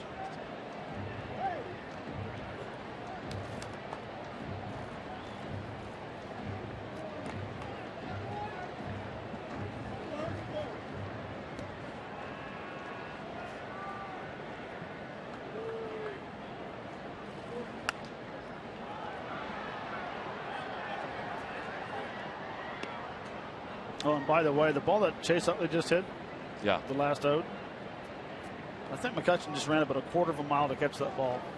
Plays deep. Yeah, and plus he was planning to pull.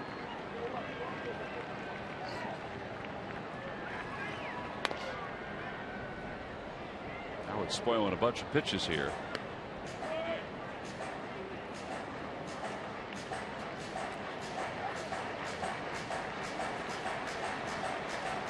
This will be the 9th pitch of this at bat.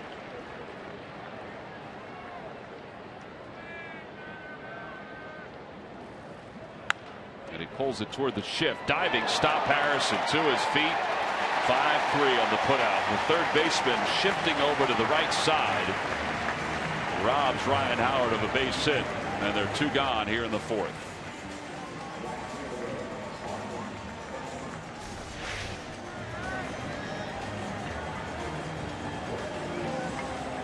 Cole does a nice job of getting another ground ball, and you know, with that shift on, and makes a very nice. Harrison makes a very nice dive to his left. He gets up and takes a strong throw to first base. Marlon Byrd takes outside. It's 1-0, and Harrison playing third today instead of Pedro Alvarez. He is an excellent utility man.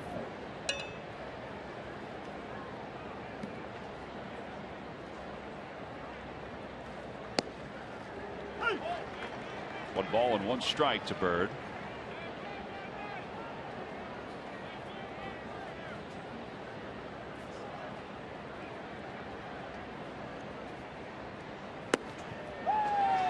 We'll say too, Marte plays a very deep left field. He is really deep in left field. Well, I tell you what, I've played left field here, and when you think you're playing shallow and you look behind you, there is a whole new field behind you because it's so large up there. Just off the outside corner, 2-2.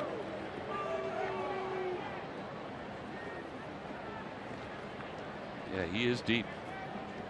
325 to the corner, but then it juts out and goes to 383 in the gap. And a ground ball foul. 2-2 to Marlon Byrd. Only one fly ball out today for Garrett Cole. It was the ball that Utley hit. 6 ground ball outs, 1 fly ball out, and the 4 strikeouts.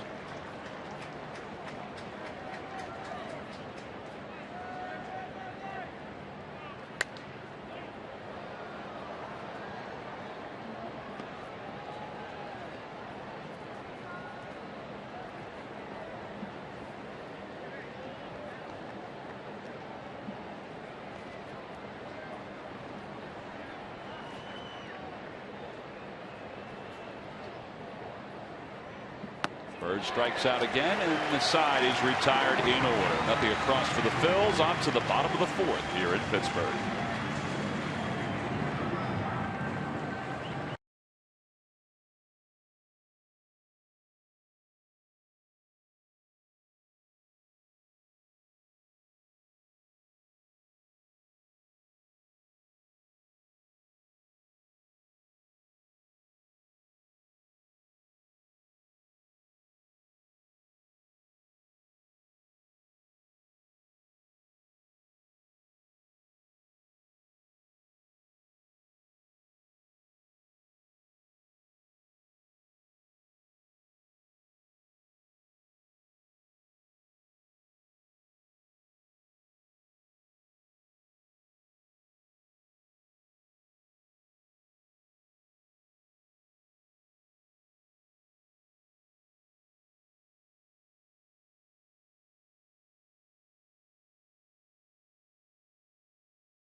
Pirates scored 4 runs in their half of the first, so they lead at 4-0 as Garrett Cole takes a strike. It's 0-1.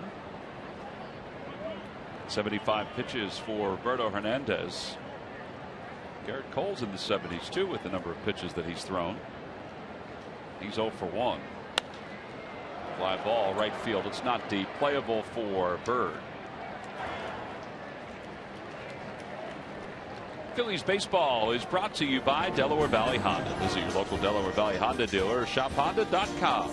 Buy McDonald's. Any size hot or iced coffee is just $1. McDonald's, I'm loving it. And by Dodge. Visit Dodge.com or your local dealer today.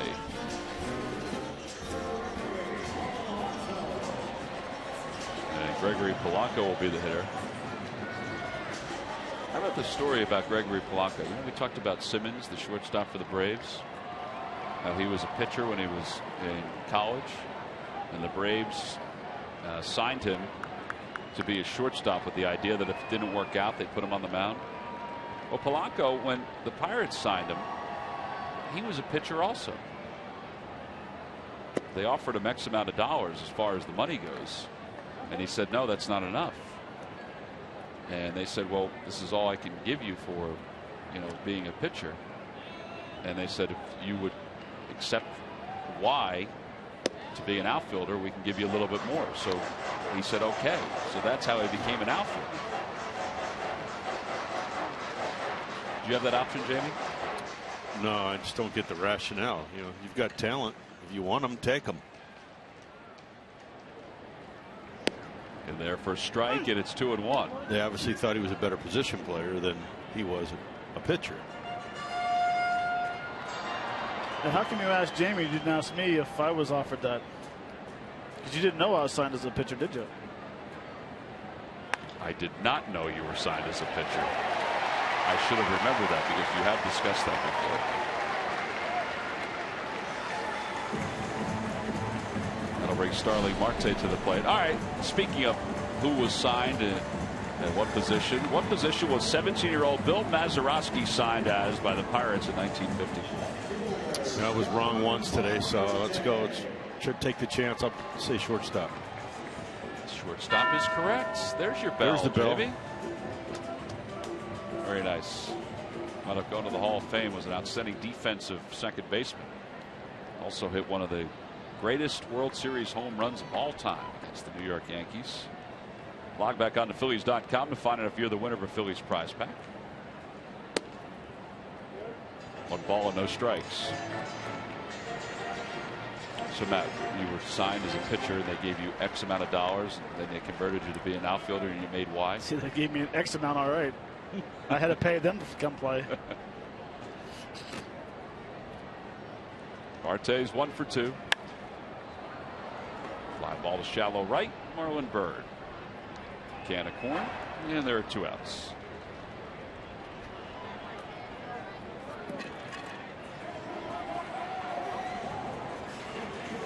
And now Andrew McCutchen.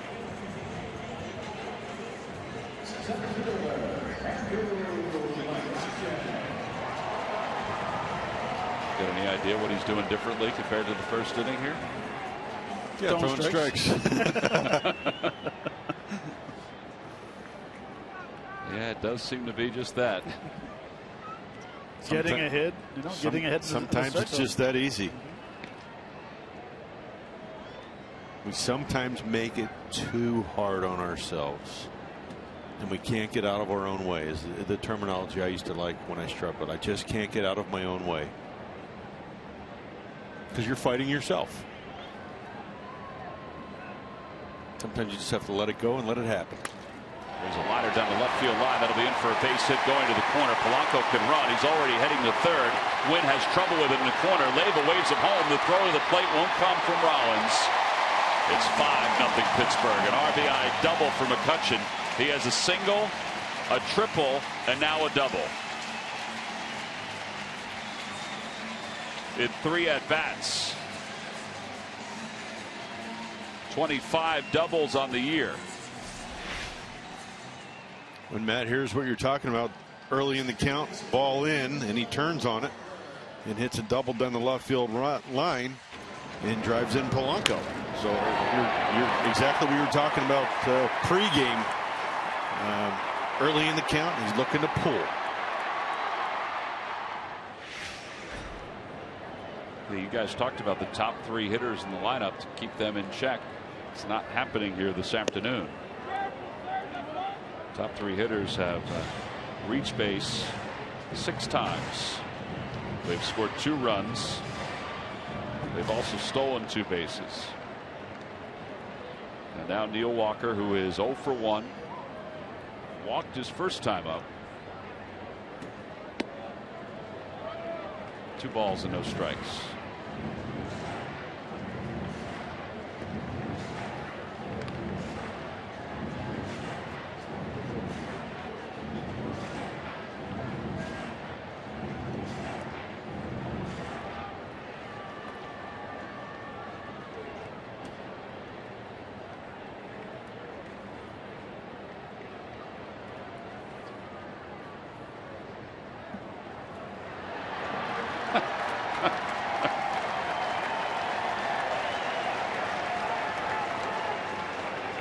Having a little fun. Did a little pogo stick back to the bag. Watch him.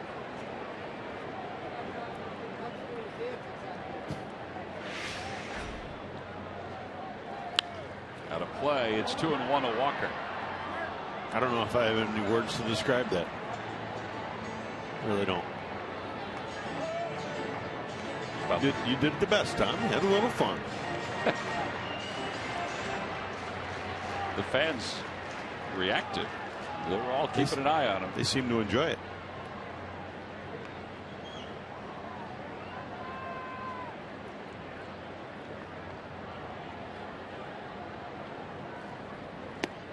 Three balls and one strike to Neil Walker. Russell Martin's on deck.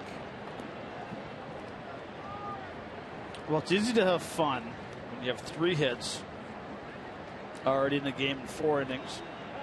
You won last month's Player of the Month, 2013 MVP. He's having fun, as he should.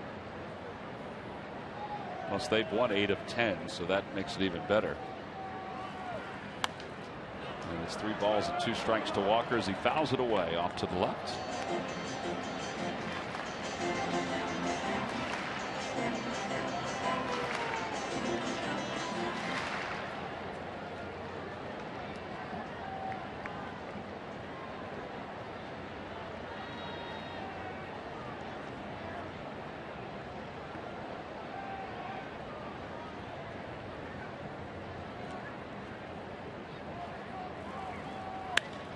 Out towards shortstop on one hop. Rollins has got it from the sunshot. He fires to first, safe at first.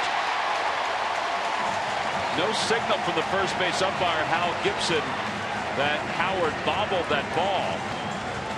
So it must be that Walker just beat the throw, and there's no argument coming from the Phillies dugout. Here comes Ryan Sandberg now.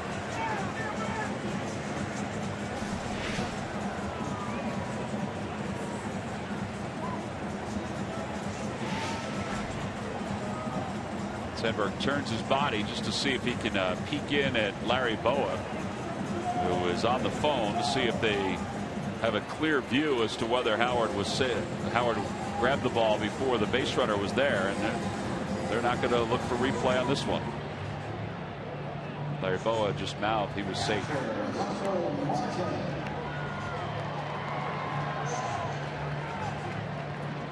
Well, it was a one-hop throw by Rollins. Give Walker credit. He was moving up the line. And now Russell Martin, who is 2 for 2.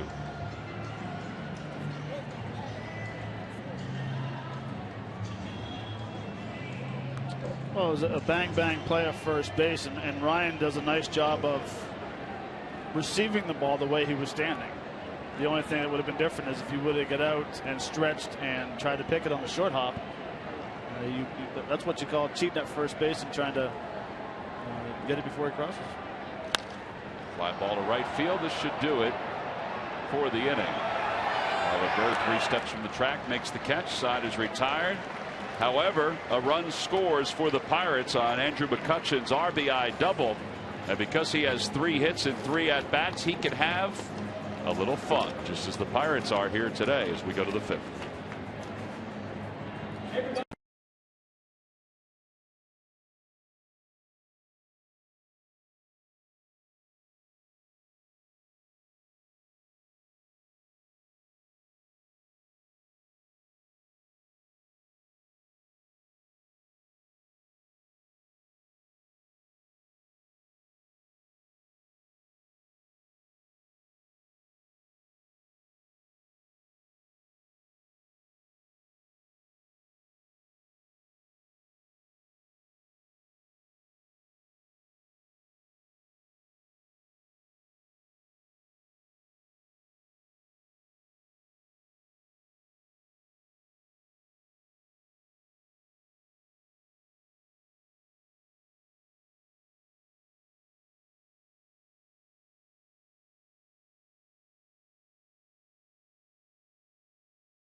tons of free parking.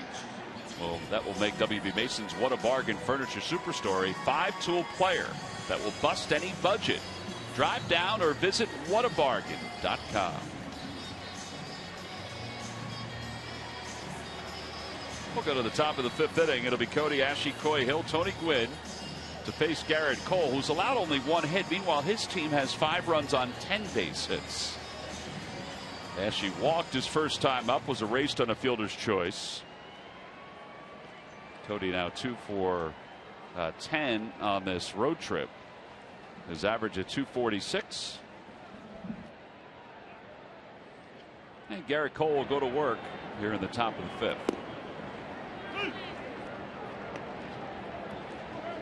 Garrett Cole is an oddity in baseball, just like John Mayberry is an oddity in baseball when it comes to the Major League Baseball drafts.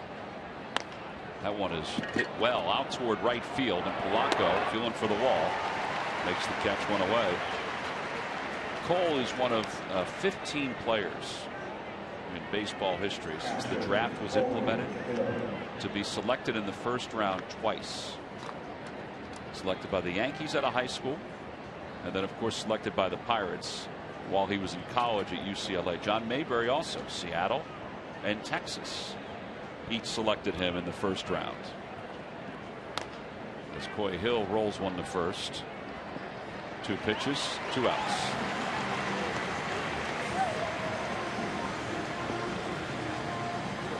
I should say 3 pitches, 2 outs.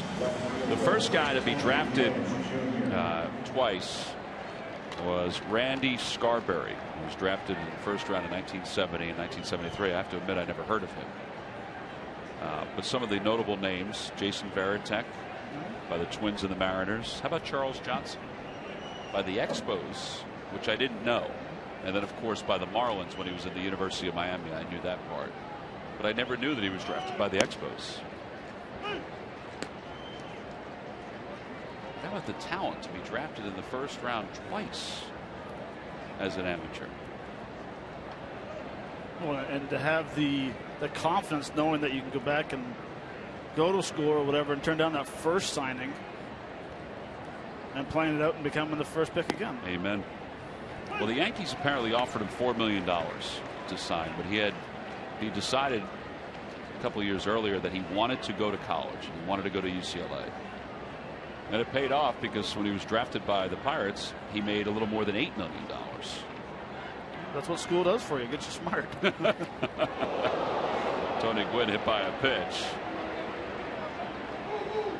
So he's aboard, and Roberto Hernandez will bat here in the 5th inning. Well, that is the 6th batter that Cole has hit this year. When you think about it, that's a heck of an investment in yourself. Having that confidence, as you guys alluded to turn down the first opportunity, but to say, all right, I want to go to college for whatever reasons, whether it's the educational thing or the maturity thing. He did both. He got at least 3 years of his college in, maybe more.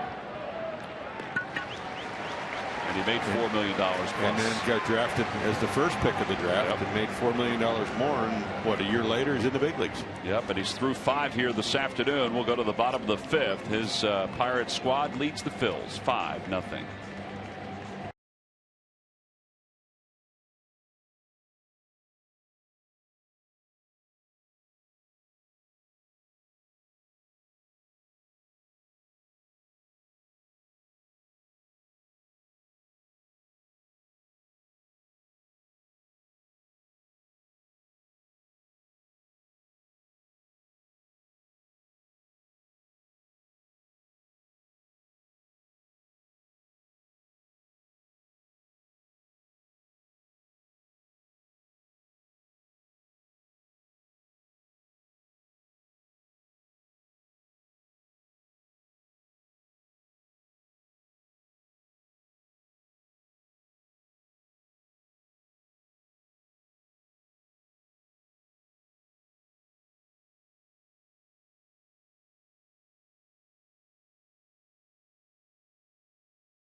Since 1984, the City of Philadelphia Mural Arts Program has united artists and communities to transform our city's neighborhoods through the creation of vibrant works of art.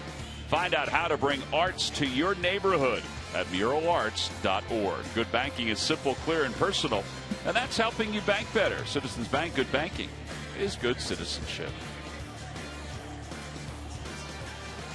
Shadows are creeping toward the rim of the infield as Roberto Hernandez will face Josh Harrison, Gary Sanchez, and Jordy Mercer. Now this Independence Day 2014. Both of these teams wearing the commemorative hats here this afternoon. The navy blue body to the hat, the red brim. Of course, the Phillies logo with the star underneath. New Era has implemented this program time and time again, and 100% of the proceeds of the sale of those hats will go to the Welcome Back Veterans Program. One hopper out to shortstop, and Rollins will throw out Harrison, one away.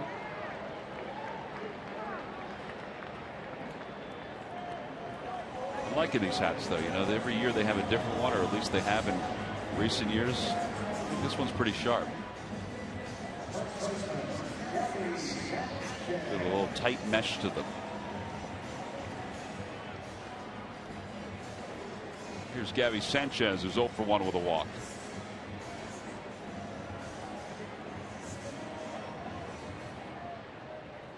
AJ actually had a pair of shoes made up for today. I saw those. Red, white, and blue. One thing I wasn't sure about it. Were there stars on them too, or is it just the red, white, and blue stripes? Stripes. Very colorful.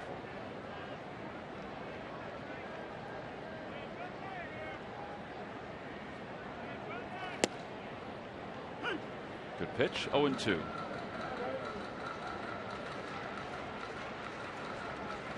Here's a kid that I thought was going to be a really promising, becoming a great star in baseball when he came up with the Marlins, and kind of fell out of favor with the Marlins and found a home here in Pittsburgh. And I don't think he's really, not sure that the Pirates are really excited about what's happening at first base right now for them as far as production, offensive production. To a certain extent, they probably miss Garrett Jones, who's now with Miami. Clint Hurdle's been basically using Sanchez and Ike Davis in a platoon. But as you see today, it's not a straight platoon because Sanchez is playing against the righty Hernandez. And he is struck out for the second out here in the 5th. 2014 MLB All-Star voting isn't over quite yet. Be sure to vote for the final player for each league's roster this Sunday through Thursday. Check Phillies.com on Sunday, July 6th to see who made the team and vote for who should get the final spot on each league roster. Oh, and I think Ike Davis as well fell out of favor with the Mets. And now the Pirates have both of those guys trying to, hoping that one of them will step forward. Here's Jordy Mercer, and he'll take inside. Well, speaking of Ike Davis, he's out on the on-deck circle to pinch hit for Garrett Cole.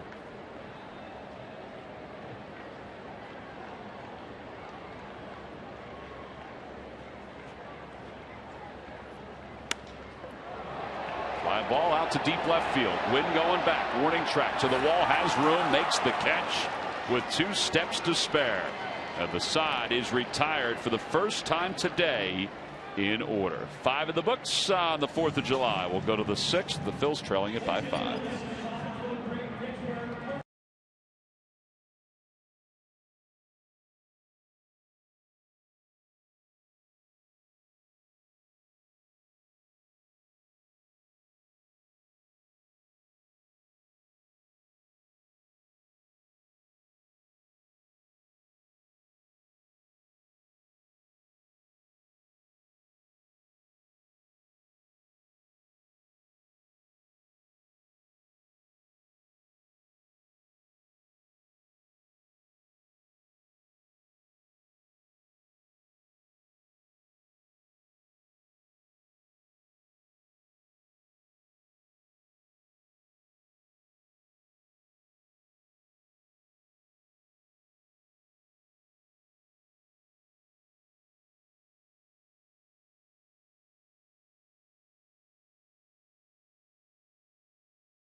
Is the 23-year-old right-hander who came firing into the bullpen when he got the call.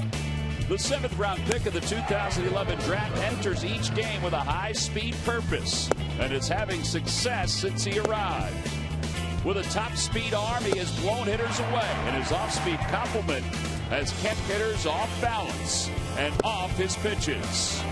He is new on the scene, a welcomed addition to the Phillies pen, and it's brought to you by Independence Blue Cross. Live fearless.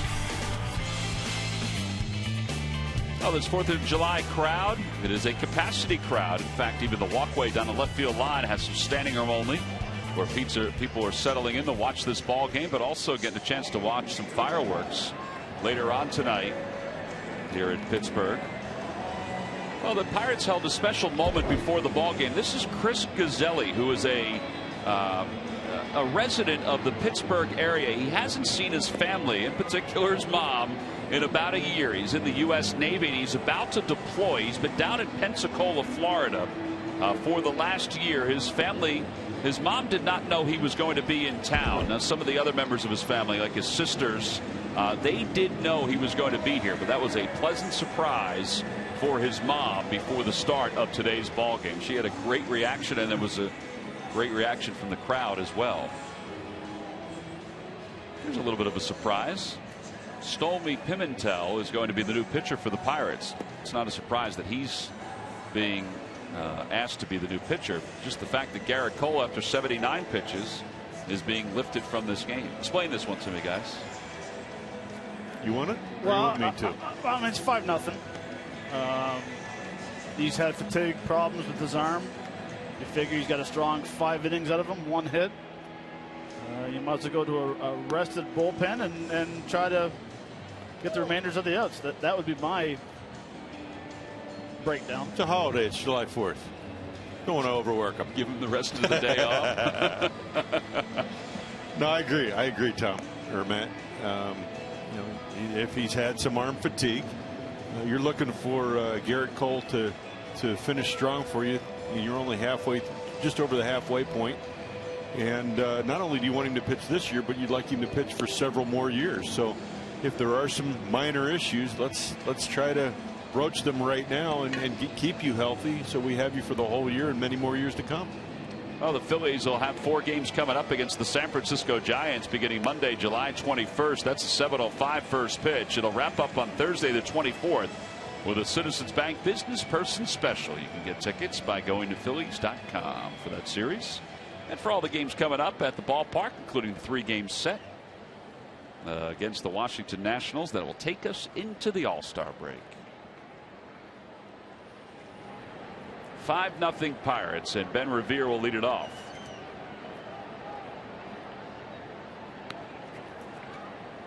Pimentel has not worked since the 28th of June, so he is well rested. Won 4 innings that day. In fact, that was the last time Garrett Cole pitched. Cole went 4 innings that day and allowed 5 earned runs. Ben Revere leads it off. Revere stretched his hitting streak to 9 straight. His last time up, he's 1 for 2.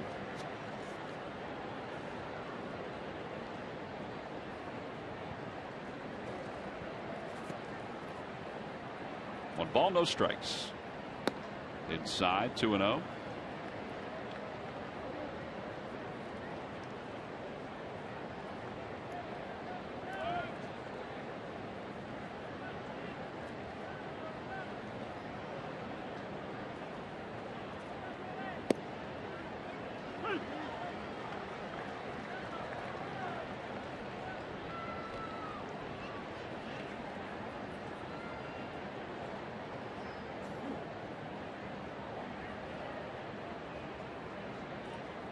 Up high, 3-1. Got to get some base runners. Phillies only have 1 hit so far. 1 hit, 1 walk, 1 batter hit by a pitch. And Revere takes low, ball 4. Jimmy Rollins is coming up. All right, Murph, we hope we have a timeless moment here, but before that, we'll let you tell us what today's timeless moment is. I will indeed, and it's brought to you by Coors Banquet. And on this date, on July 4th, 1976, Tim McCarver hit a grand slam home run. But as Chris Wheeler tells the story, he was so excited that he passed Gary Maddox at first base. So he was credited with a 3-run single. The Phillies did beat the Pirates that day. That was the first game of a doubleheader. They won that game 10-5 right here in Pittsburgh. So he hit the grand slam, but didn't get to cross the plate. That was one of the 103 wins the Phillies have had on the 4th of July. So funny. He was so excited that he ran right past Gary Maddox. Wheels has told that story many, many times. Yes, he has. Didn't Robin Ventura do that same thing? Well, he did, but it wasn't totally his fault. That was when Pratty came running out and stopped him between first and second when they were both on the Mets. That was one of the great scenes too. You know, Ventura's trying to tell him, no, get away, let me run the bases, because it was a game winner. Yep. 1 ball, no strikes to Rollins. Outside, 2-0.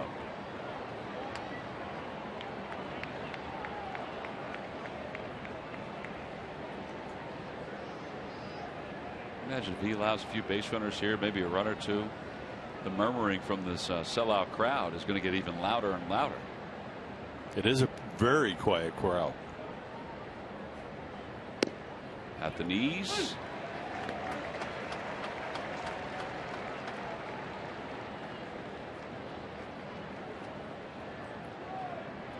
Two balls, 1 strike to Rollins. Revere over at first. He stole a base in the 3rd. That was his 25th stolen base of the season. And Rollins out front. Everybody ducked out of the way of that bouncing foul ball except for Kyle Kendrick. Kyle was the only one there ready to protect everybody around.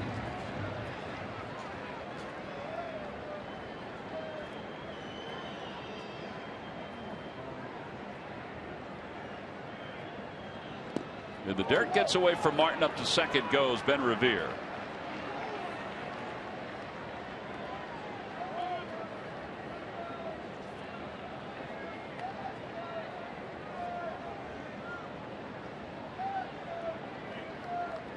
Three balls and 2 strikes.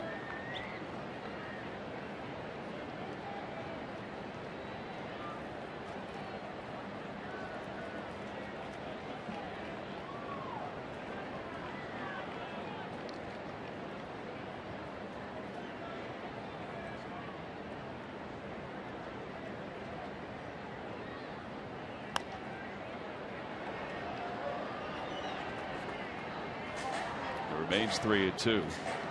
By the way, there have not been any fireworks shot off in center field. You see the haze that's forming over there. There's some smoke behind that center field wall. Is Manny Sanguillen's barbecue joint, so the smoke is flowing up, and that's why it's covering the center field camera to a certain extent, because it's pretty clear out right now. There's back-to-back walks now by Pimentel. Hear the murmuring? Crowd's waking up a little bit. Yeah. Watch the debut of Nerlens Noel. The future of the Sixers showcase their skills in the NBA Summer League. 76ers versus the Magic, live from Orlando, Saturday afternoon at 1, only on the Comcast Network.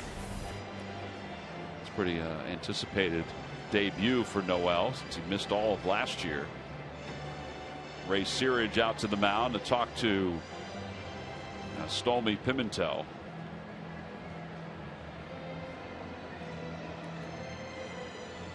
Well, you get a gapper here, a couple of runs score, keep the inning alive. Howard comes up. Jared Hughes, the right-hander, kind of a thinned down right-hander compared to past years, warming up in the bullpen for the Pirates.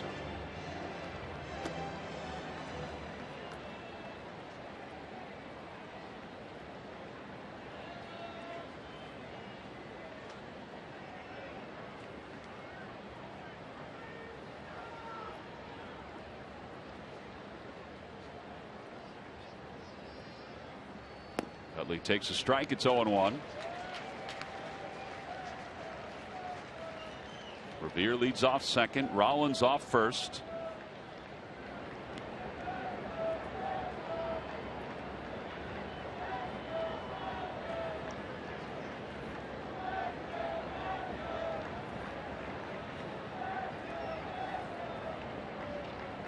He pulls that one. It's a fair ball over the bag down the right field line. Around third and heading home is Revere. Over to third is Rollins. He'll stop there. And it's an RBI single for Chase Utley. It's a 5-1 ball game.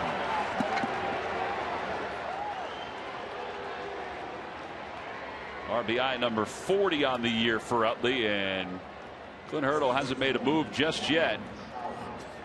He may make sure that Jared Hughes is ready and give Pimentel maybe Ryan Howard here. Well, we talked about, or you guys were talking about it in Miami, and Ryan was talking about his timing is getting closer and closer, and I think that's a good sign right there when you get a fastball down the in, turning on it, keeping it fair, relying on your hands and knowing that your hands can get to that zone quick. Get down the corner and scoring a run and making it 5-1.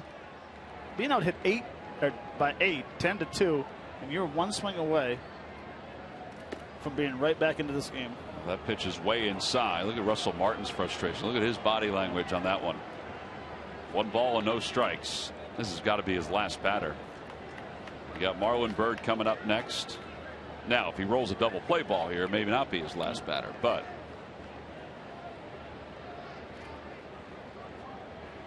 good time for your first home run to right field. outside 2-0.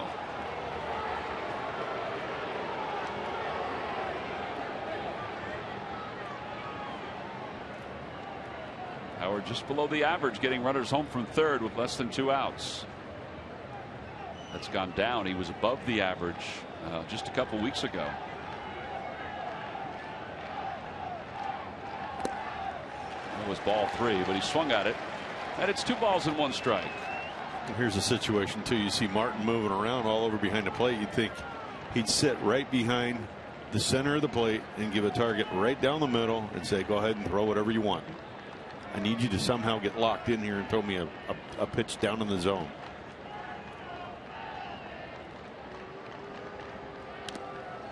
That ball got a piece of Martin's hand, and it's now 2-2 to Ryan Howard.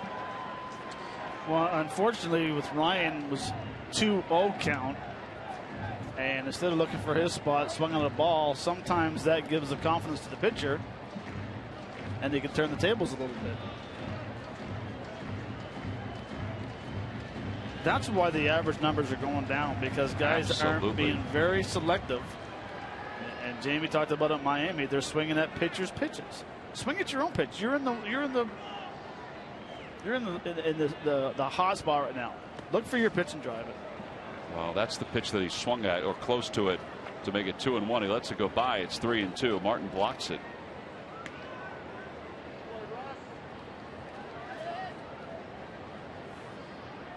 "5-1 Pirates on top here in the top of the 6th inning.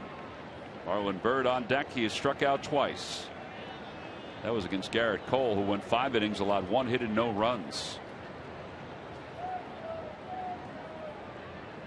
Utley goes. 3-2 is outside, ball 4. 3 walks in the inning. The bases are loaded. And Marlon Byrd's coming to the plate. Clint Hurdle just checking. See if Jared Hughes is ready in the bullpen.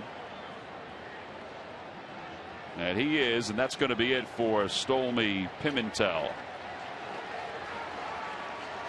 This has turned out to be in a very uncomfortable inning for the Pirates. And the Phils, still with nobody out, have the bases loaded with a run in. And Clint Hurdle will take the baseball from the young right-hander. We've got another pitching change here at PNC Park, with the Phillies down 5-1.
features the fanatic in poses from his collection of children's books. Released on the 1st of each month, each bauble is part of a limited edition run. Get yours before they're gone. Available exclusively at the Majestic Clubhouse store at Citizens Bank Park. Well, the Phillies down 5-1. The fans that have made their way from Philadelphia have not seen a whole lot of exciting offense in this ball game until now. They have the bases loaded, 1 run in, and Jared Hughes is the 3rd pitcher used today by the Pirates, and he's on to face Marlon Byrd, who's 0 for 2. Well, the key here is to make them throw strikes.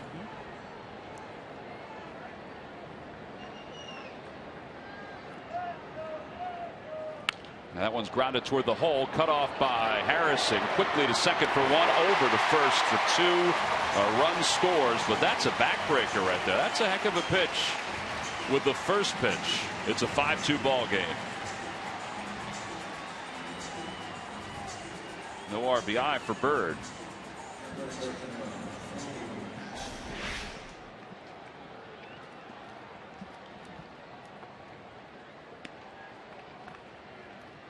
I guess, Jamie, you didn't say it loud enough for him to hear you. Boy, Harrison got to that ball fast and got rid of it pretty fast. It was hit pretty firmly, and it stayed down for Harrison, so he could make actually a nice play on it. Here's Cody Ashe, and he takes outside. It's 1-0. Chase Utley with his patriotic spikes over 3rd. Ashe is 0 for 1. He walked his first time up.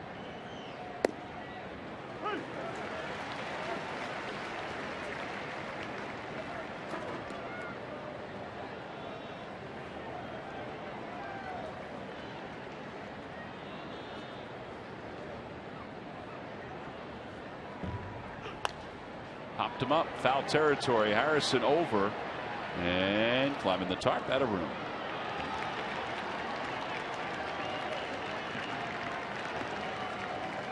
1 ball and 2 strikes.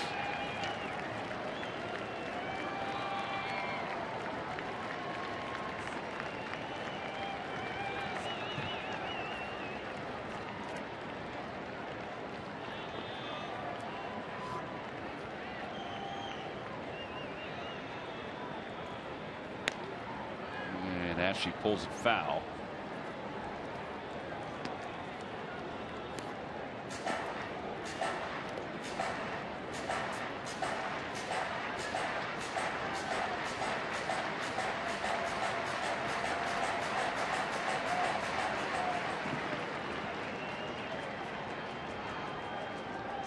Got himself a baseball thanks to the ball girl. Low, ball 2.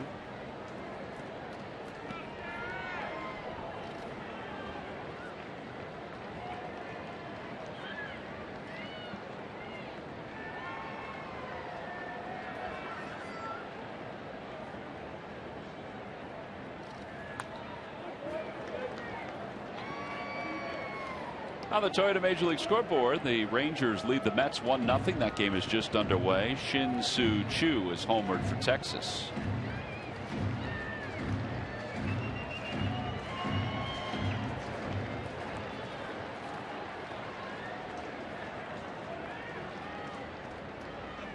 Check swing, 3-2. No appeal. Ashe did check his swing all the way.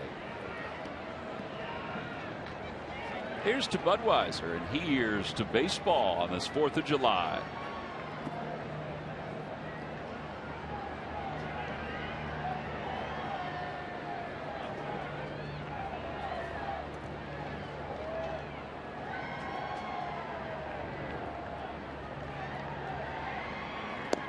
And a call, strike 3. Ashe can't believe it. C.B. Buckner rings him up, and the side is retired. Cody Ashe, boy, you do not generally see him get too hot-tempered, and he is fired up about that pitch. Phillies do score 2 in the inning. Russell Martin pulled it back just a little bit. We'll go to the bottom of the 6th.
Is going on now. Toyota, let's go places. By Xfinity, your home for the most live sports.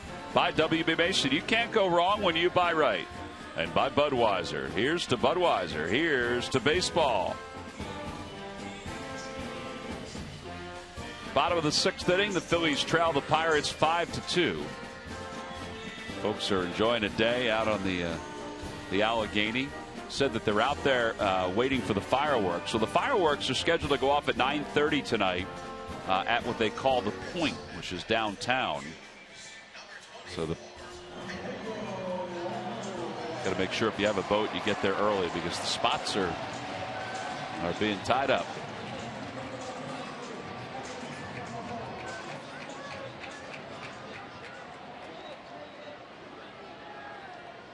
Two Pirates on top. By the way, we were just told that Garrett Cole did not leave because of his shoulder being fatigued. He had some right lat soreness, and he'll be reevaluated. So that's why they went to the bullpen after 5 innings.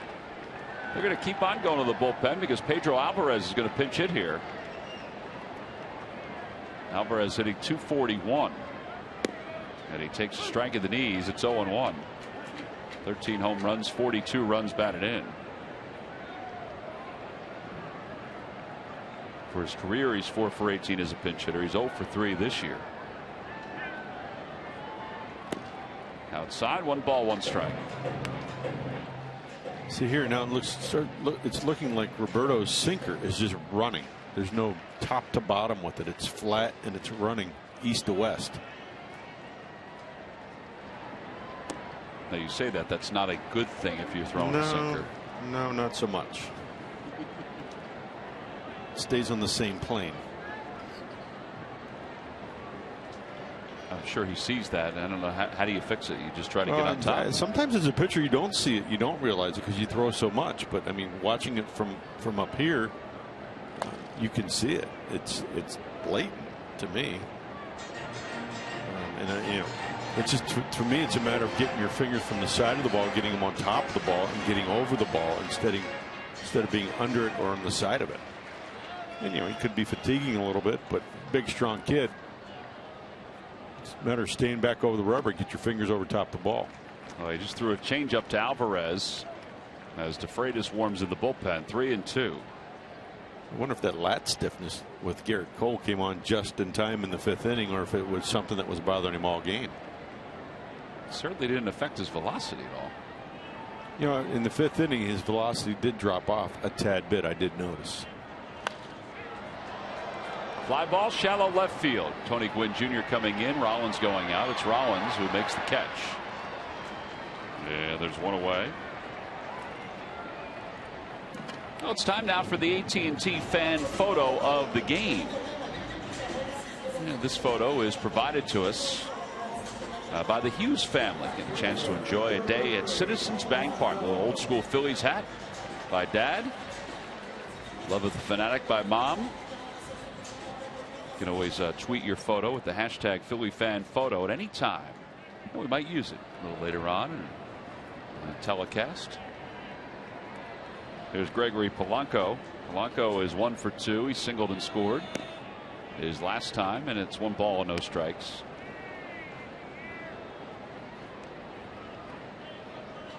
I have to admit, I'm shocked that Roberto's still out there. I really am, particularly after that 1st inning.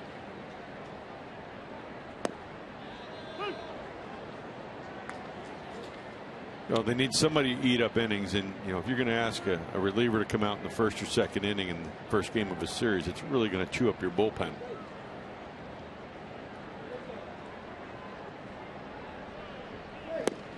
Inside and low, 2-1 to Polanco. Well, and also what it does is it forces you to make probably a move tomorrow. If you go that early. If you go that early. Yeah. If you're going to end up using 2 guys, basically trying to get through 2 guys through the majority of the game.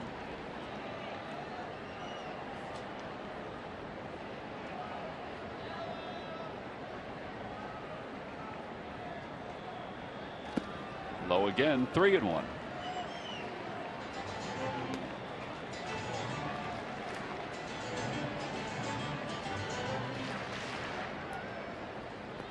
But I would think that the lease is very short right now. Yeah, DeFreitas looks like he's ready to come in.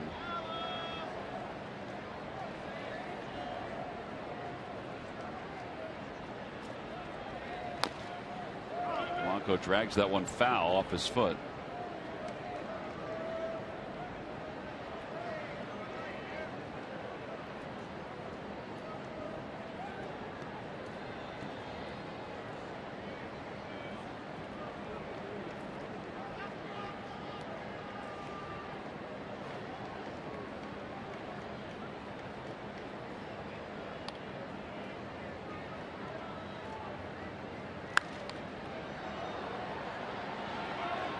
Over the tarp and out of play. Every time the Phillies pitchers retire the opposition 1-2-3, which Roberto did in the 5th inning, Comcast will make a contribution to Phillies charities. Phillies baseball is brought to you by Xfinity, your home for the most live sports. Jamie Moyer, Matt Stairs, and Greg Murphy. I'm Tom McCarthy. Game 1 of this 3-game series here in Pittsburgh. Matt will be with us for the weekend, and then he will not go to Milwaukee. No, I get benched for that trip. We'll take a picture next to the Fonzie statue for you. All right. Have a couple brats for you. Okay. You're a brat fan? Seriously, Jamie? No, actually, I'm not. You're not? No, Oh, I'm not. I thought we all were. 3-2 pitch coming to Polanco, and a call, strike 3 right on the inside part of the plate. There are 2 outs here in the 6th inning.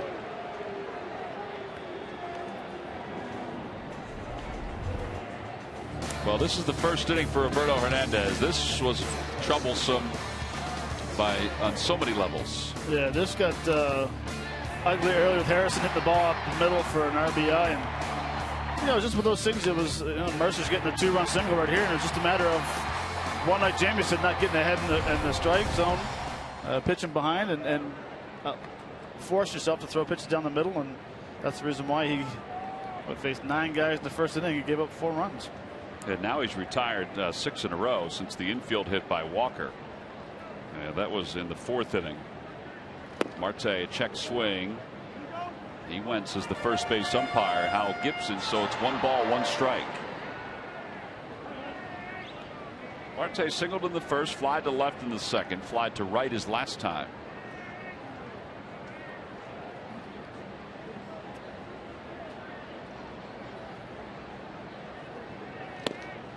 And it's now 2 balls and 1 strike.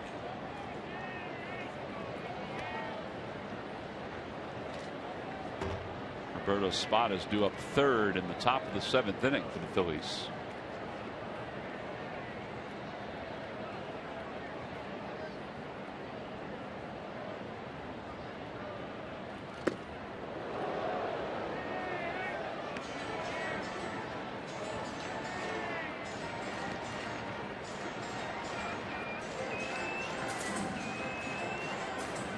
Not sure why guys are smiling. I don't know what's so humorous. I get that, Matt? No, I don't. I mean, from a Philly standpoint, down by 3? No, or just in general. Marte, that ball into Marte, Marte? it was kind of up and in, and kind of smiled at.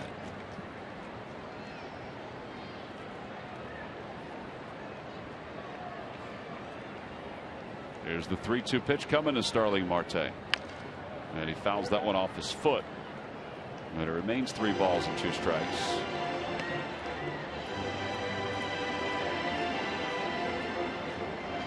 There's Kyle Kendrick, who pitched well last night. Wound up getting a no decision. 7 innings, 4 strikeouts. He allowed just the 2 runs. Helped the Phils to that victory, which they pulled out in their last at bat. Up high, ball 4, and Marte's aboard, and that'll bring Andrew McCutchen to the plate. Ryan Sandberg's got his lineup card out. He's going to head toward home plate to talk to CB Buckner. He's going to do a double switch here with the pitcher spot due up 3rd at the top of the 7th inning. Cesar Hernandez has the gloves, got his cap on, and it looks like he's going to come on to play 3rd base for the Phillies. And Justin DeFreitas is going to come on to face Andrew McCutchen. So Roberto Hernandez, despite allowing 4 runs in the first inning, lasted 5 2/3 here this afternoon. So his afternoon is complete. We'll have a pitching change. A new third baseman as Justin DeFreitas is coming in.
On this 4th of July, we hope you're enjoying yourself wherever it is that you're watching Phillies baseball. I understand the weather's cleared out quite nicely back home in the Delaware Valley. I don't know if you'd ever find me in one of those. I'm not sure if you guys feel the same way. But that's some of the events that have been taking place down here in Pittsburgh. Phillies will return home, and they'll wind up the first half against against the Washington Nationals this weekend. And then as they come back after the All-Star break, after a quick road trip, they'll take on the Giants. Then they'll take on the Diamondbacks in a 3-game series Friday, Saturday, Sunday, the 25th, 26th, and 27th. And on the 27th of July, it's the International Brotherhood of Electrical Workers Local 98 Cole Hamels T-shirt. Free to fans 14 and under. For tickets, you can go to Phillies.com. A very pleasant day here in Pittsburgh. Temperatures have been in the 70s, a little breeze most of the day. Got off the plane last night after it was in the 90s in Miami, and it was a very pleasant surprise when we got off the plane last night here in Pittsburgh. Cesar Hernandez is in playing third. He'll bat ninth. Justin DeFreitas is in, and he'll take over for Roberto Hernandez, facing Andrew McCutchen, who is a home run shy of the cycle. First pitch is a slider, and it's 0-1. 2004 was the last cycle by a Pittsburgh Pirate against the St. Louis Cardinals on May 26th.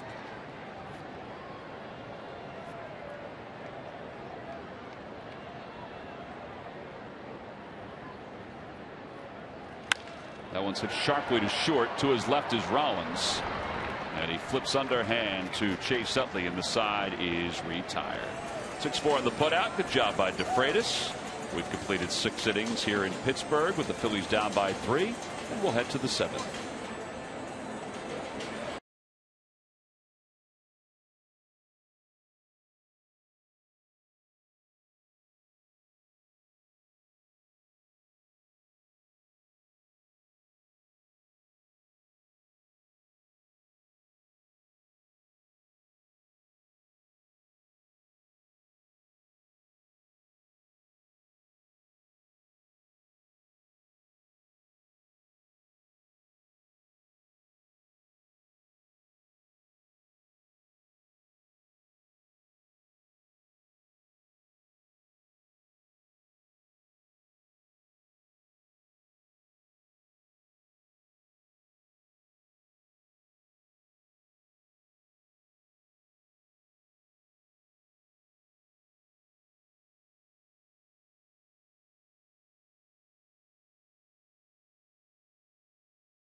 So it's time now for your local Honda dealers game summary from Pittsburgh, Pennsylvania, where the Phillies and the Pirates open up a 3-game series.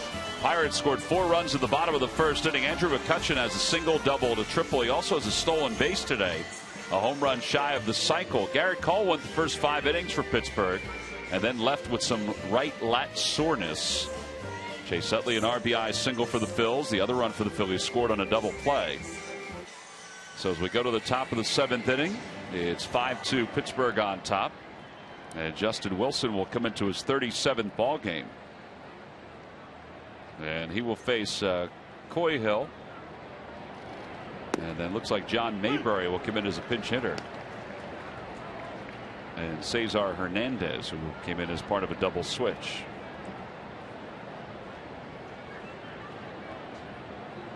Hill today is 0 for 2. Fielder's choice and a ground out to first. And he hits that one sharply toward first. Gabby Sanchez playing way off the line. And as it turned out, played him perfectly. And there's one gone. And now Mayberry will pinch hit. And anytime you bring a new pitcher in the game, that's exactly what you're looking to do there. You're trying to get early contact, get a quick out, and keep the game moving along. And that's what the Pirates have been able to do. Except for the little bump in the road they had with Pimentel. But they've been able to get outs when they need them and hold the 5-run lead that they had is now a 3-run lead. It's not always when you have a 5-run lead so early in the game you can hold it, because you're giving the opponent a lot of chances to try to get back into the game. Pirates have been good too when they have the lead after 6 innings this year. They're 28-5. Now they got rid of their former closer, Jason Grilli. They traded him to the LA Angels of Anaheim for Ernesto Frieri, who was the former closer at one time for the Angels. The back end of their bullpen was lights out last year with Grilli and Melanson sort of alternating at different points of the year that role of closer and setup man. But it's Melanson now who is the closer.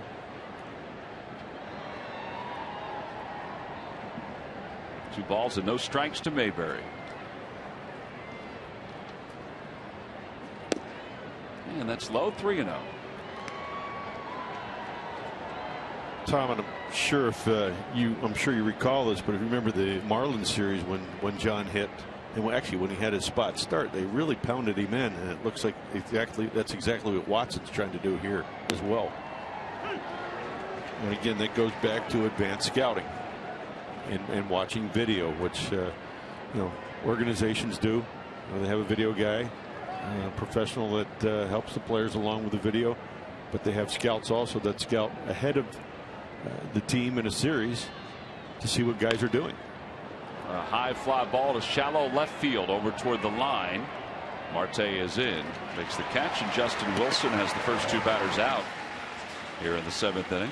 All right, it's time now for our Hyundai defensive play of the game, and we go back to the 4th inning. Ryan Howard pulls that one. What a play by Harrison, who's the third baseman, Matt, shifting over to the right side. Yeah, shows great range, makes a nice dive and catch to his left, gets up, throws Ryan Howard out very easily at first base. And that is your defensive play of the game, brought to you by Hyundai. So with 2 outs here, Cesar Hernandez will bat for the first time, and Harrison will not move from his spot at third base. No shift on here for Hernandez, although he is in a little bit. And lefty Wilson is ready, and the pitch is low, 1-0.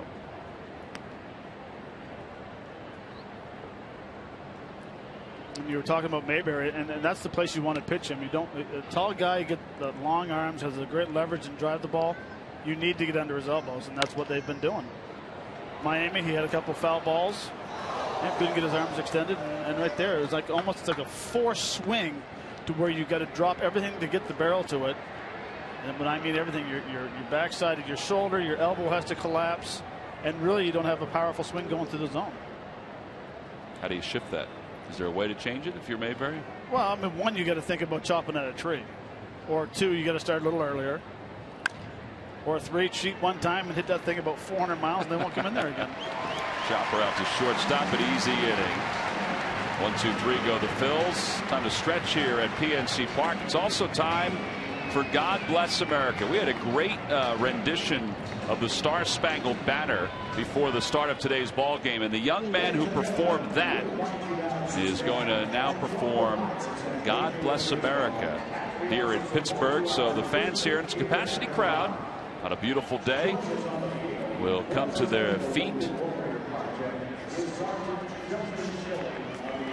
They also have a sergeant from the United States Army by the name of Justin Schilling, who will represent the Wounded Warrior Foundation, who is out there as well. And there he is. He was injured from gunshots and multiple grenade blasts in Afghanistan, and he is being honored here today. He is a resident of the great state of Pennsylvania, and getting a nice round of applause here at PNC Park. And now, God Bless America on this 4th of July, the 238th. Is Shane Treelor. God bless America, land that I love. Stand beside her and guide her through the night with the light from above.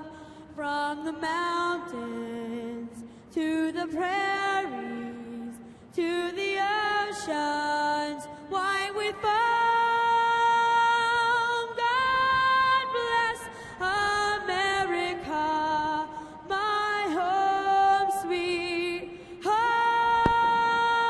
God bless America, my home sweet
rendition of God Bless America as we went into break here from PNC Park.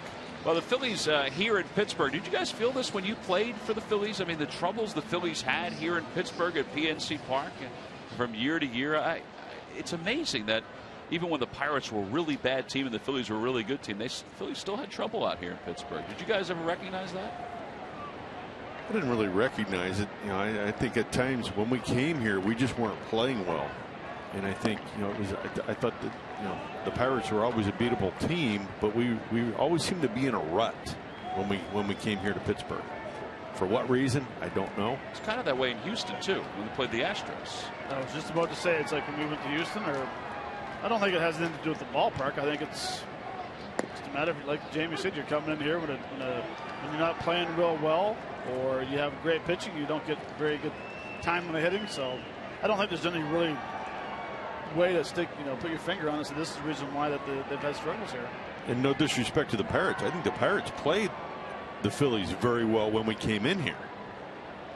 They were always a team that was, I don't want to say a second-tier team. It was a team that was on the rise, and they were, that's when the McCutchens were really young, and they were trying to, groom some of those younger players. And looking back on it, they also had some pitching that was, they weren't sure which way they were going to go with their pitching. And it just seemed like when we came into Pittsburgh, they always pitched well and played very well against us. John Mayberry out in left field makes the easy catch, and there's one away. Boy, when the Pirates and the Phillies would battle when you guys were winning divisional titles, they were going through a string of 20 straight seasons in which they had a losing record. But every time the Phillies came out here, this place was packed. I mean, there were a ton of Phillies fans, but the Pirates would draw well when the Phillies came to town too. Not only Phillies fans, but just overall. This place had some electricity. There was no doubt about it, just like today. It did, and like you said, today is tremendous as well. I don't know if it has something to do with thinking that you're coming into this ballpark knowing that the team was going through somewhat of a rebuilding stage. They had a lot of young players you took for granted if you were going to win.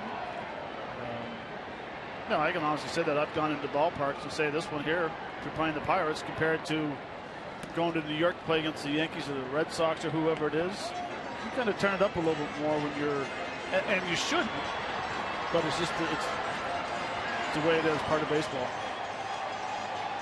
No balls and 2 strikes to Russell Martin. Martin's 2 for 3 today. There's an RBI single, a run scored. Actually has 2 singles.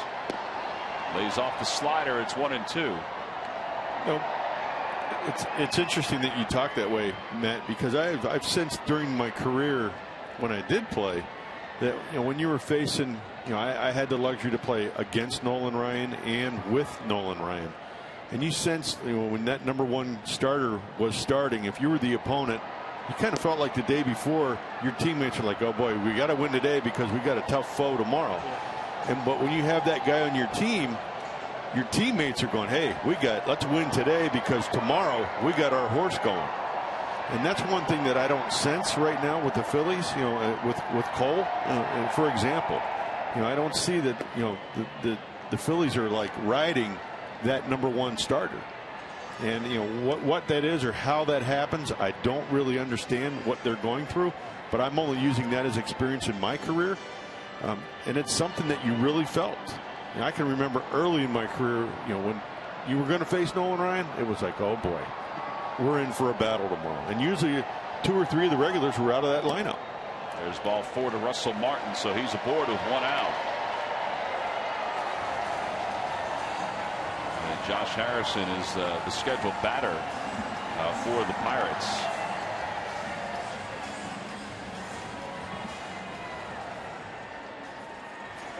Harrison is 1 for 3. He singled homer run his first time up and then scored it in that inning. There's Watson warming up in the bullpen.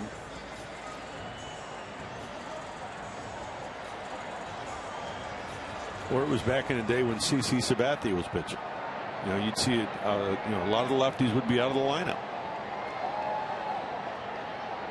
I think there were times when Doc was that way. When Doc was in the ball game, when Doc was pitching for the Phils and was the #1. I definitely agree with that. No, definitely. Good example.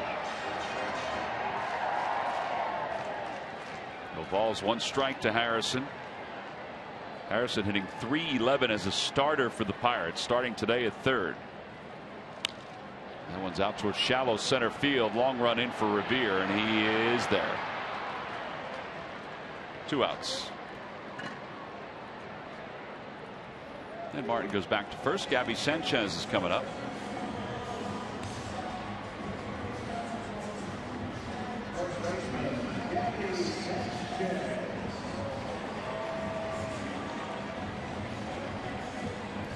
Sanchez is 0 for 2. He walked his first time up. If anything, the Phillies pitchers, including Hernandez, have quieted the Pirates offense. The only problem is the Phillies have scored in only 1 inning, and they only have 2 hits today. 2 runs on 2 hits. Slider in there. It's 0-1.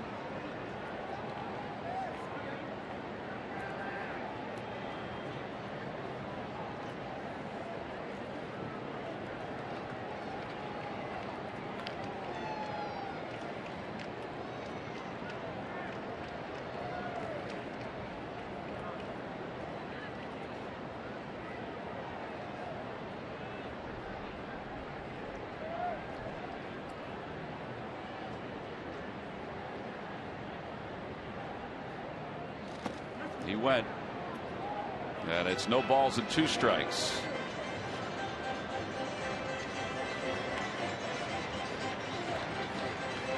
You know, throughout a ball game, you sit there and you try to figure out, what if, or you try to put your finger on, the turning point in the game. And thus far is that the first pitch from Hughes to the Marlon Burf, the double play ball. You're working a lot of good counts, getting guys on base, and then they go to the bullpen and makes one pitch, and now all of a sudden you're back to where you started again.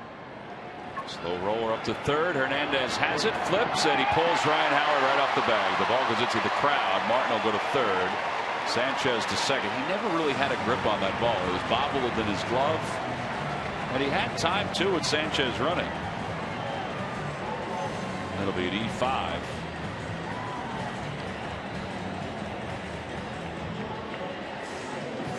Yeah, it's unfortunate. He looks like he picks it up, gets a transfer out of his glove. But you're right, Tom. He may not have had a handle on it, and makes an errant throw and extends the inning.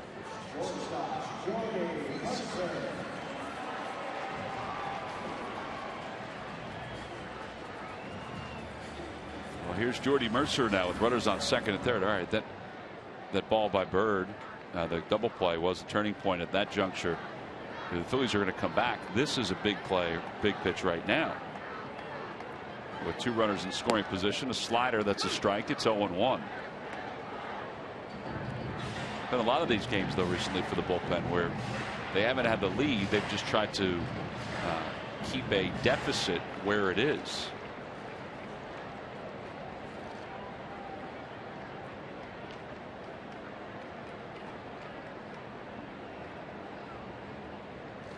Ground ball to third. That's a fair ball over the bag. 2 more runs will score. It's going to be a double for Jordy Mercer. It's his second hit of the day. He has 3 RBIs this afternoon, and those will be 2 unearned runs charged to the line of Justin DeFreitas.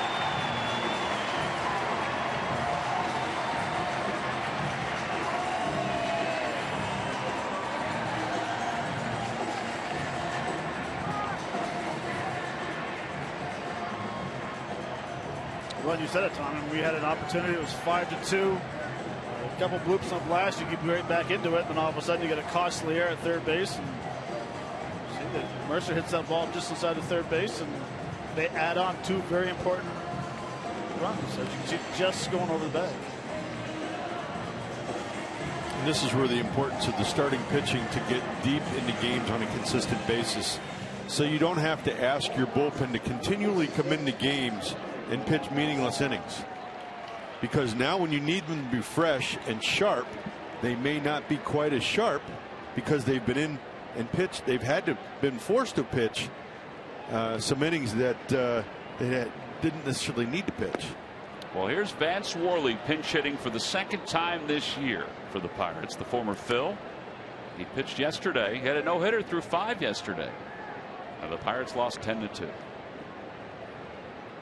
No balls and 1 strike. They had Ike Davis out in the on-deck circle, but they decided not to have him bat. And it's 0-2.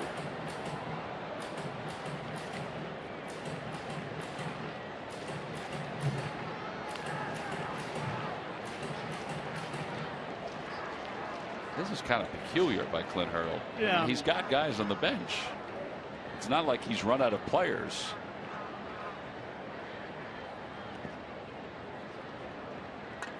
My only potential thought is if he burns a player now, burns a pinch hitter now, the Phillies somehow come back into this game and he's running short on legit pinch hitters, he's got somebody to fall back on. That's my only thought that it could potentially be. I don't know if I'm Mike Davis or Travis Snyder or whomever. I'm kind of aggravated that the pitcher's going to ground out to third to end the inning when I have a chance against a right-hander to bat here. It almost seems like it's managing defensively. 200 runs score of the inning for the Pirates.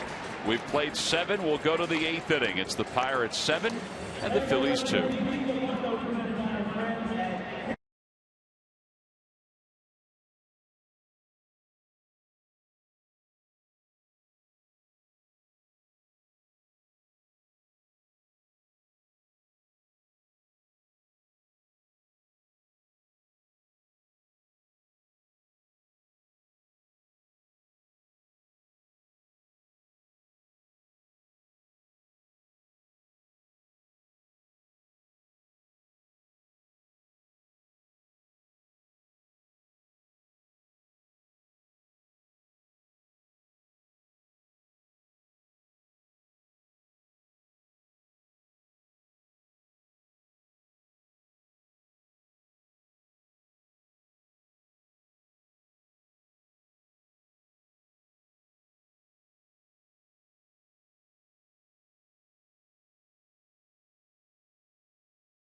Take that into his next start if it's something that he can adjust to. In the first inning today, he allowed 4 runs, and the Phillies now down 7-2 as we go to the top of the 8th inning. Murph, it's time for the Major League Notebook. Take it away, buddy.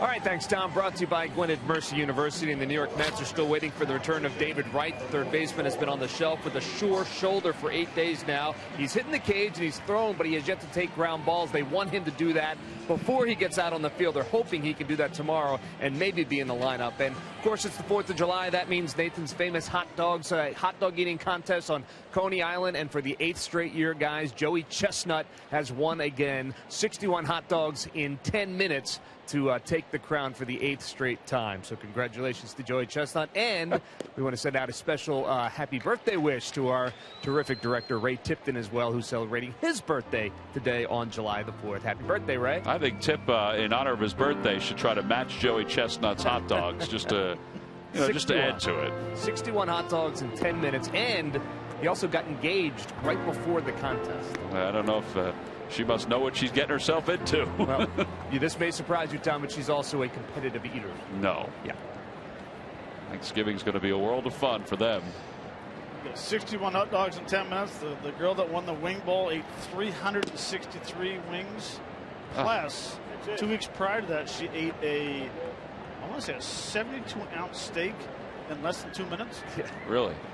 I remember that. I saw that. Did she eat all the grizzle and the fat for the hat and the free T-shirts for the kids? I don't know, but she was tiny. She was small. 2-1 pitch is fouled off Revere's foot. How do you cut it that fast to eat it in 2 minutes? Or you don't cut it. You just eat it. You just pull a Barney Rubble, pick it up, and just start eating it. Well, Murph is spanning the globe for all the news and notes that are important on the 4th of July. That's right. Joey Chestnut deserves that recognition, Murph. So does Ray Tipton. It's all they could find. Yes. Should have put Ray ahead of Joey Chestnut, quite frankly. And David Wright. 2 balls and 2 strikes to Revere. Phillies down 7-2 here in the top of the 8th. Out towards center field. McCutchen playing deep, comes in, makes the catch.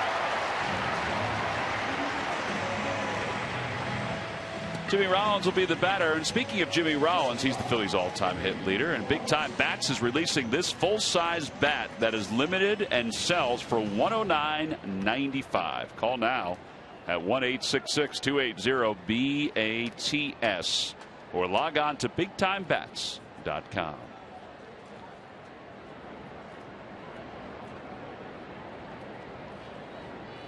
Well, Watson has the first out here in the 8th, and he jams Jimmy Rollins, who fouls one over the first base side. No balls and 1 strike. Oh, he'd been sitting at 92, and all of a sudden he fires up a 96. Must be nice. Must be nice, and it must be nice to have this kind of compliment to Mark Melancon in the 8th inning. You know, Watson just 1 earned run since the 22nd of April. Over his last 29 appearances, he has an ERA of 0.31.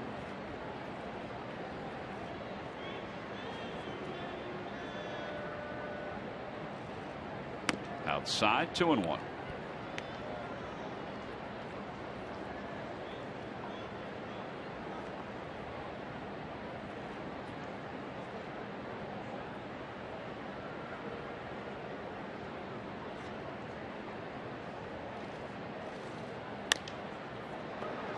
Another fly ball. This one a few steps onto the outfield grass, and Walker will put it away. So 2 outs quickly here in the 8th inning.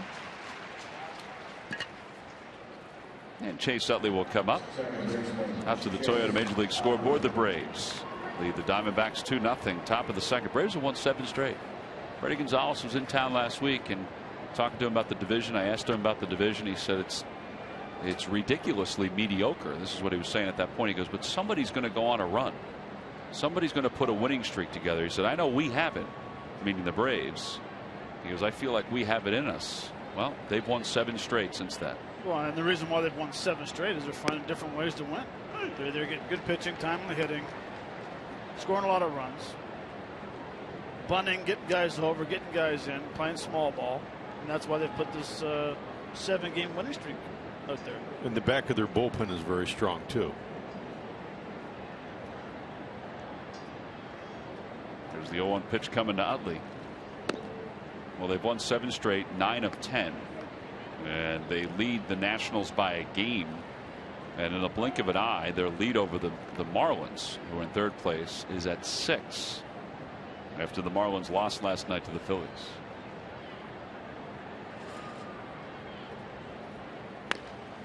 Ground ball right side. Sanchez has got it. Flips to Watson covering. Another easy inning for the left-hander. 3-1 on the putout. Phillies go down quietly. The bullpen for the Pirates has retired the last 8 batters they've faced. And we'll go to the bottom of the 8th here in Pittsburgh.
Phillies baseball is brought to you by Nissan. Get to your local Nissan store for the ride of your life and save big today. By AT&T, mobilizing your world. And by Chevrolet. Visit your local dealer at ChevyDealer.com. All right, so the boats needed to stay on the other side of the Clemente Bridge to start. Now they're all starting to come down the Allegheny. I thought they had to stay down there the whole time for the fireworks, but now they're all going to start to head down. It's almost like it's a regatta. It's a race. Well, Matt, I know you wanted to wear that today, but you allowed that gentleman to wear it instead. Good choice on your part. Happy 4th of July, everyone. The 238th birthday for our nation. Let's think about all of those who have served our country and given the ultimate sacrifice over the years. Think about the 56 men who signed the Declaration of Independence. We go to the bottom of the 8th inning, and Polanco will take low from B.J. Rosenberg, a fine American who's on in relief of Justin DeFreitas. Polanco up for the 5th time. He's 1 for 3.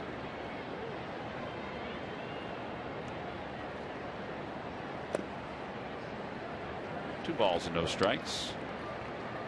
I gotta believe the people up in Canada celebrate Canada Day. Yeah. Probably just carried over into the 4th of July. Might as well make it a week-long celebration. Outside again, 3-0.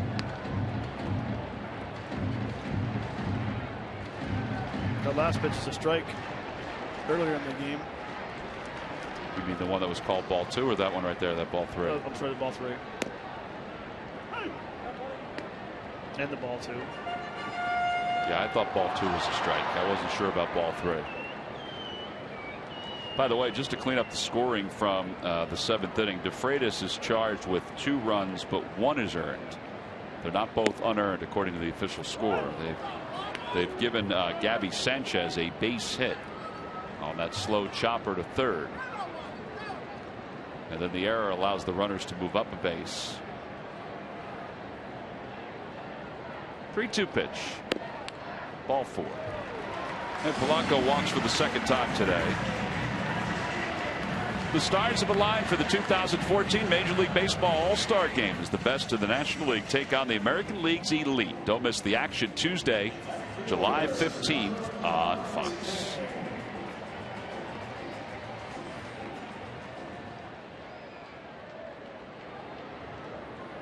Well, now Marte, who has singled once, he's walked once, he's 1 for 3.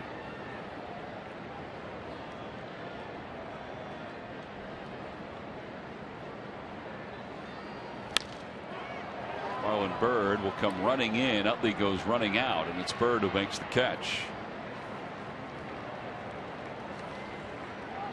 And Polanco back to first. Tomorrow it'll be David Buchanan against Edinson Volquez. On Sunday it'll be A.J. Burnett against left-hander Jeff Locke. A.J.'s been credited with being somewhat of a mentor to Jeff Locke. The two are excited that they're going to face each other on Sunday.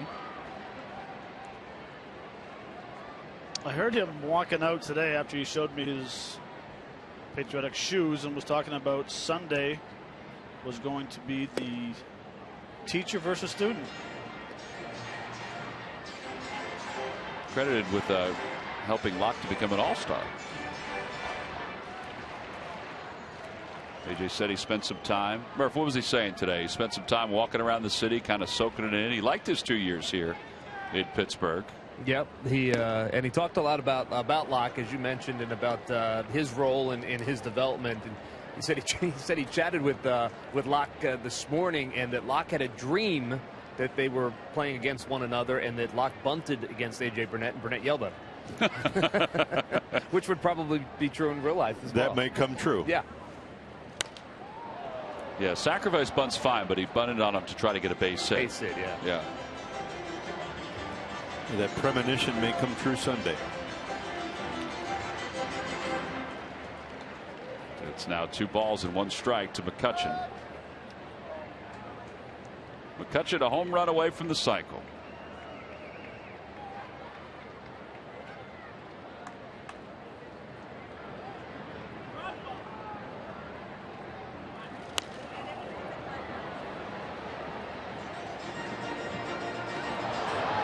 Boy, that ball looked like it had a chance to come up here. It went up over our heads, but it landed about 50 feet in front of us, 100 feet in front of us, and then went down to the second level, or the first level, I should say. Matt's counting rows. What are you up to here? 29. 29 rows.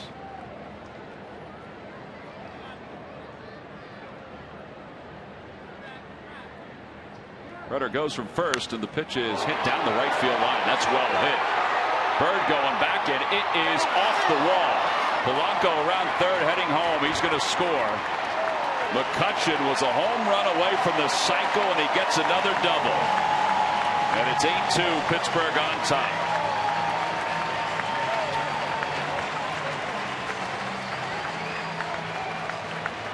.26 doubles now, second RBI of the day. 51 on the season. Man, he was 7-8 feet away from tucking that one inside the pole. He's got a high out fastball up in the zone, and he just missed that ball to right field, but the way he drove it nice to the right field and got a double out of it. He didn't look like he completely got his arms extended. Yeah. I see you. Well, now Neil Walker with a runner at second base. A run in. First pitch is inside. 1-0. I'm not real big on what was the count when he tried to steal second base? It wasn't full, was it?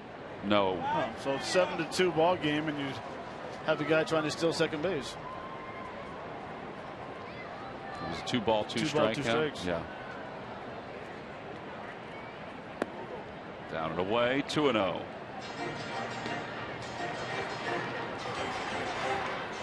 The first base coach, Rick Sofield, probably reminded him of that. I don't know. I guess it's that unwritten rule that up by 5, 7th inning or more, you don't steal. But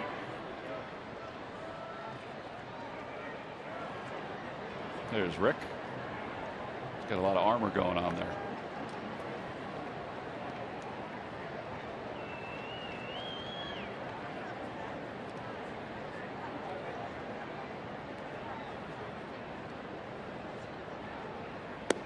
Outside again, 3-0.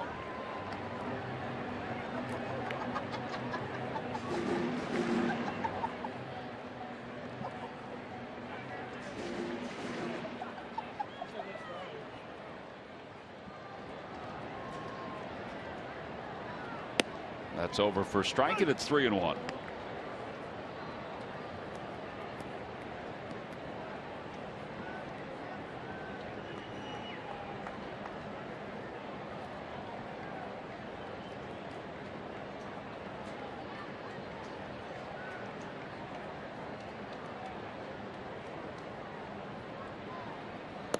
All 4, and Walker draws the second walk of the inning, issued by Rosenberg. He's kind of lost his aggressiveness a little bit here in this inning. Actually, almost looks like he's lost his feel. Yeah. It's like he's feeling for something that's not there. Bob McClure is going to go out to the mound.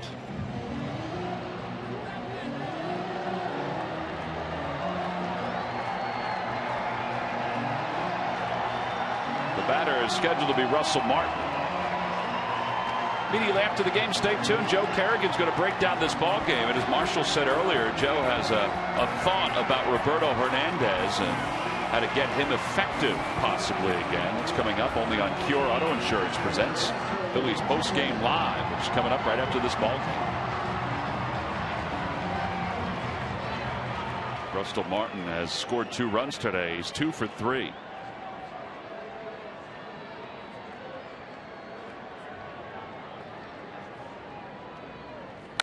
That one's hit sharply to second, should be 2. Utley to the bag, will take it himself, and the double play. And the side is retired. 1 run, 1 hit. 1 man left. We'll go to the 9th. Last chance for the Phillies. They trail it by 6.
Eight runs on 13 hits, and the Phillies 2. The Phillies only have 2 hits here this afternoon against Pirates pitching. Their bullpen has really done a nice job after Pimentel was taken out of the ballgame. Other than that, everybody else has been sort of cruising along. Gomez will pitch in his 26th ball game for the Pirates. He's 1-2 with an ERA of 3.79. Yeah, I went back and looked at the chart that I've been keeping today, and the Phillies have seen 51 fastballs for strikes out of 110 pitches thrown by the 3 pitchers. I'm not including Pimentel in that, who gave up 1 of those hits.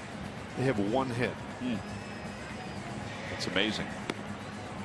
It's mind-boggling that almost 50% of the pitches they've seen have been fastballs, and they only have 1 hit. Well, Pimentel gave up the 2 runs in the 6th. He walked 3 in that outing, and they had just that 1 hit. It was the RBI single by Utley. So now as we go to the top of the 9th inning, Howard, Bird are the first 2 hitters to face the right-hander Gomez. 3-man overshift on for the Pirates against Ryan Howard. The outfield is deep all the way around from left to right. First pitch is low, 1 ball and no strikes.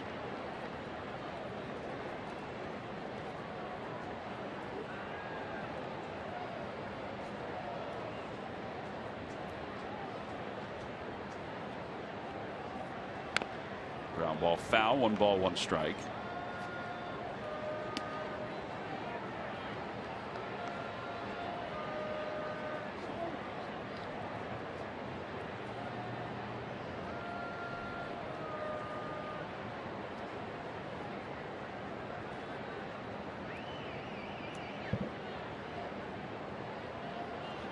Ball, 1 strike to Howard, and he pulls that one, caught.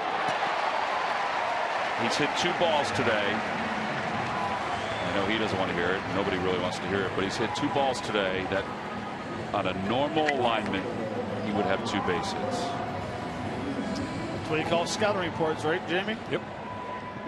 I mean, really, if you don't like it, you got to make some sort of an adjustment. Well, with all the shifts that are going on, the Pirates did it last year, and it helped them win the division because they shifted so much. Do you think that organizations have to take a drastic look on how they're teaching minor leaguers to? I know you don't want to change the strengths of some people, as Bird hits it sharply to shortstop, and Mercer's there, and there are 2 outs. But do you have to sort of rethink the way you're approaching? Because the shifts are starting to trickle down to the minor leagues too. So you're asking, the hitter have to think? Yeah, do you have to adjust a little bit differently in the minor leagues just to prepare yourself and get better at going the other way? You can. I know, for instance, for myself, I was a dead opposite field hitter early in my career. Right. And I learned that they were going to pitch me away and play me away, and I decided I wanted to hit for more power, so I changed my approach. But I would agree that you have to become an all-around opposite field, center field, and a pull hitter. Right. To have success in the major leagues. Dominic Brown pinch hitting. He's back from paternity leave. Ground ball to first, and Gabby Sanchez will gobble it up. Well, this was a fast inning for Gomez, and the Pirates have taken game 1 of this 3-game series. As they close it out, their bullpen closed it out. Their bullpen retired the final 11 hitters in this game. Andrew McCutchen, all part of an offense that was able to register double digits in hits, and he and Jordy Mercer have combined to be our players of the game, brought to you by Chevrolet. Mercer, career high 4 RBIs. McCutchen had 2 doubles, and he was a home run shy of the cycle. He also picked up a couple RBIs in today's ball game. So the Pirates have taken game 1 of this 3-game series. And here are our W.B. Mason deliveries of the game. Jordy Mercer's been hot lately for the Pirates, and this was a first-inning swing that kind of busted that inning wide open. Yeah, he was. The first inning hit that line drive to left field, then all of a sudden comes up again in the 7th inning. It's a RBI double down the left field line, and you see McCutchen in the 4th inning come up with ripping a line drive to left field for an RBI to score Polanco, and then the 8th inning drives one to right field, just misses hitting for a grand slam, or I'm sorry, for a cycle, scores Polanco again, and that's why those guys are your W.B. Mason delivery of the game. So the Pirates have won now 9 of their last 11 ball games. They win it today easily over the Phils 8-2. They take the 4th of July ball game. We'll be back to wrap it up right after this.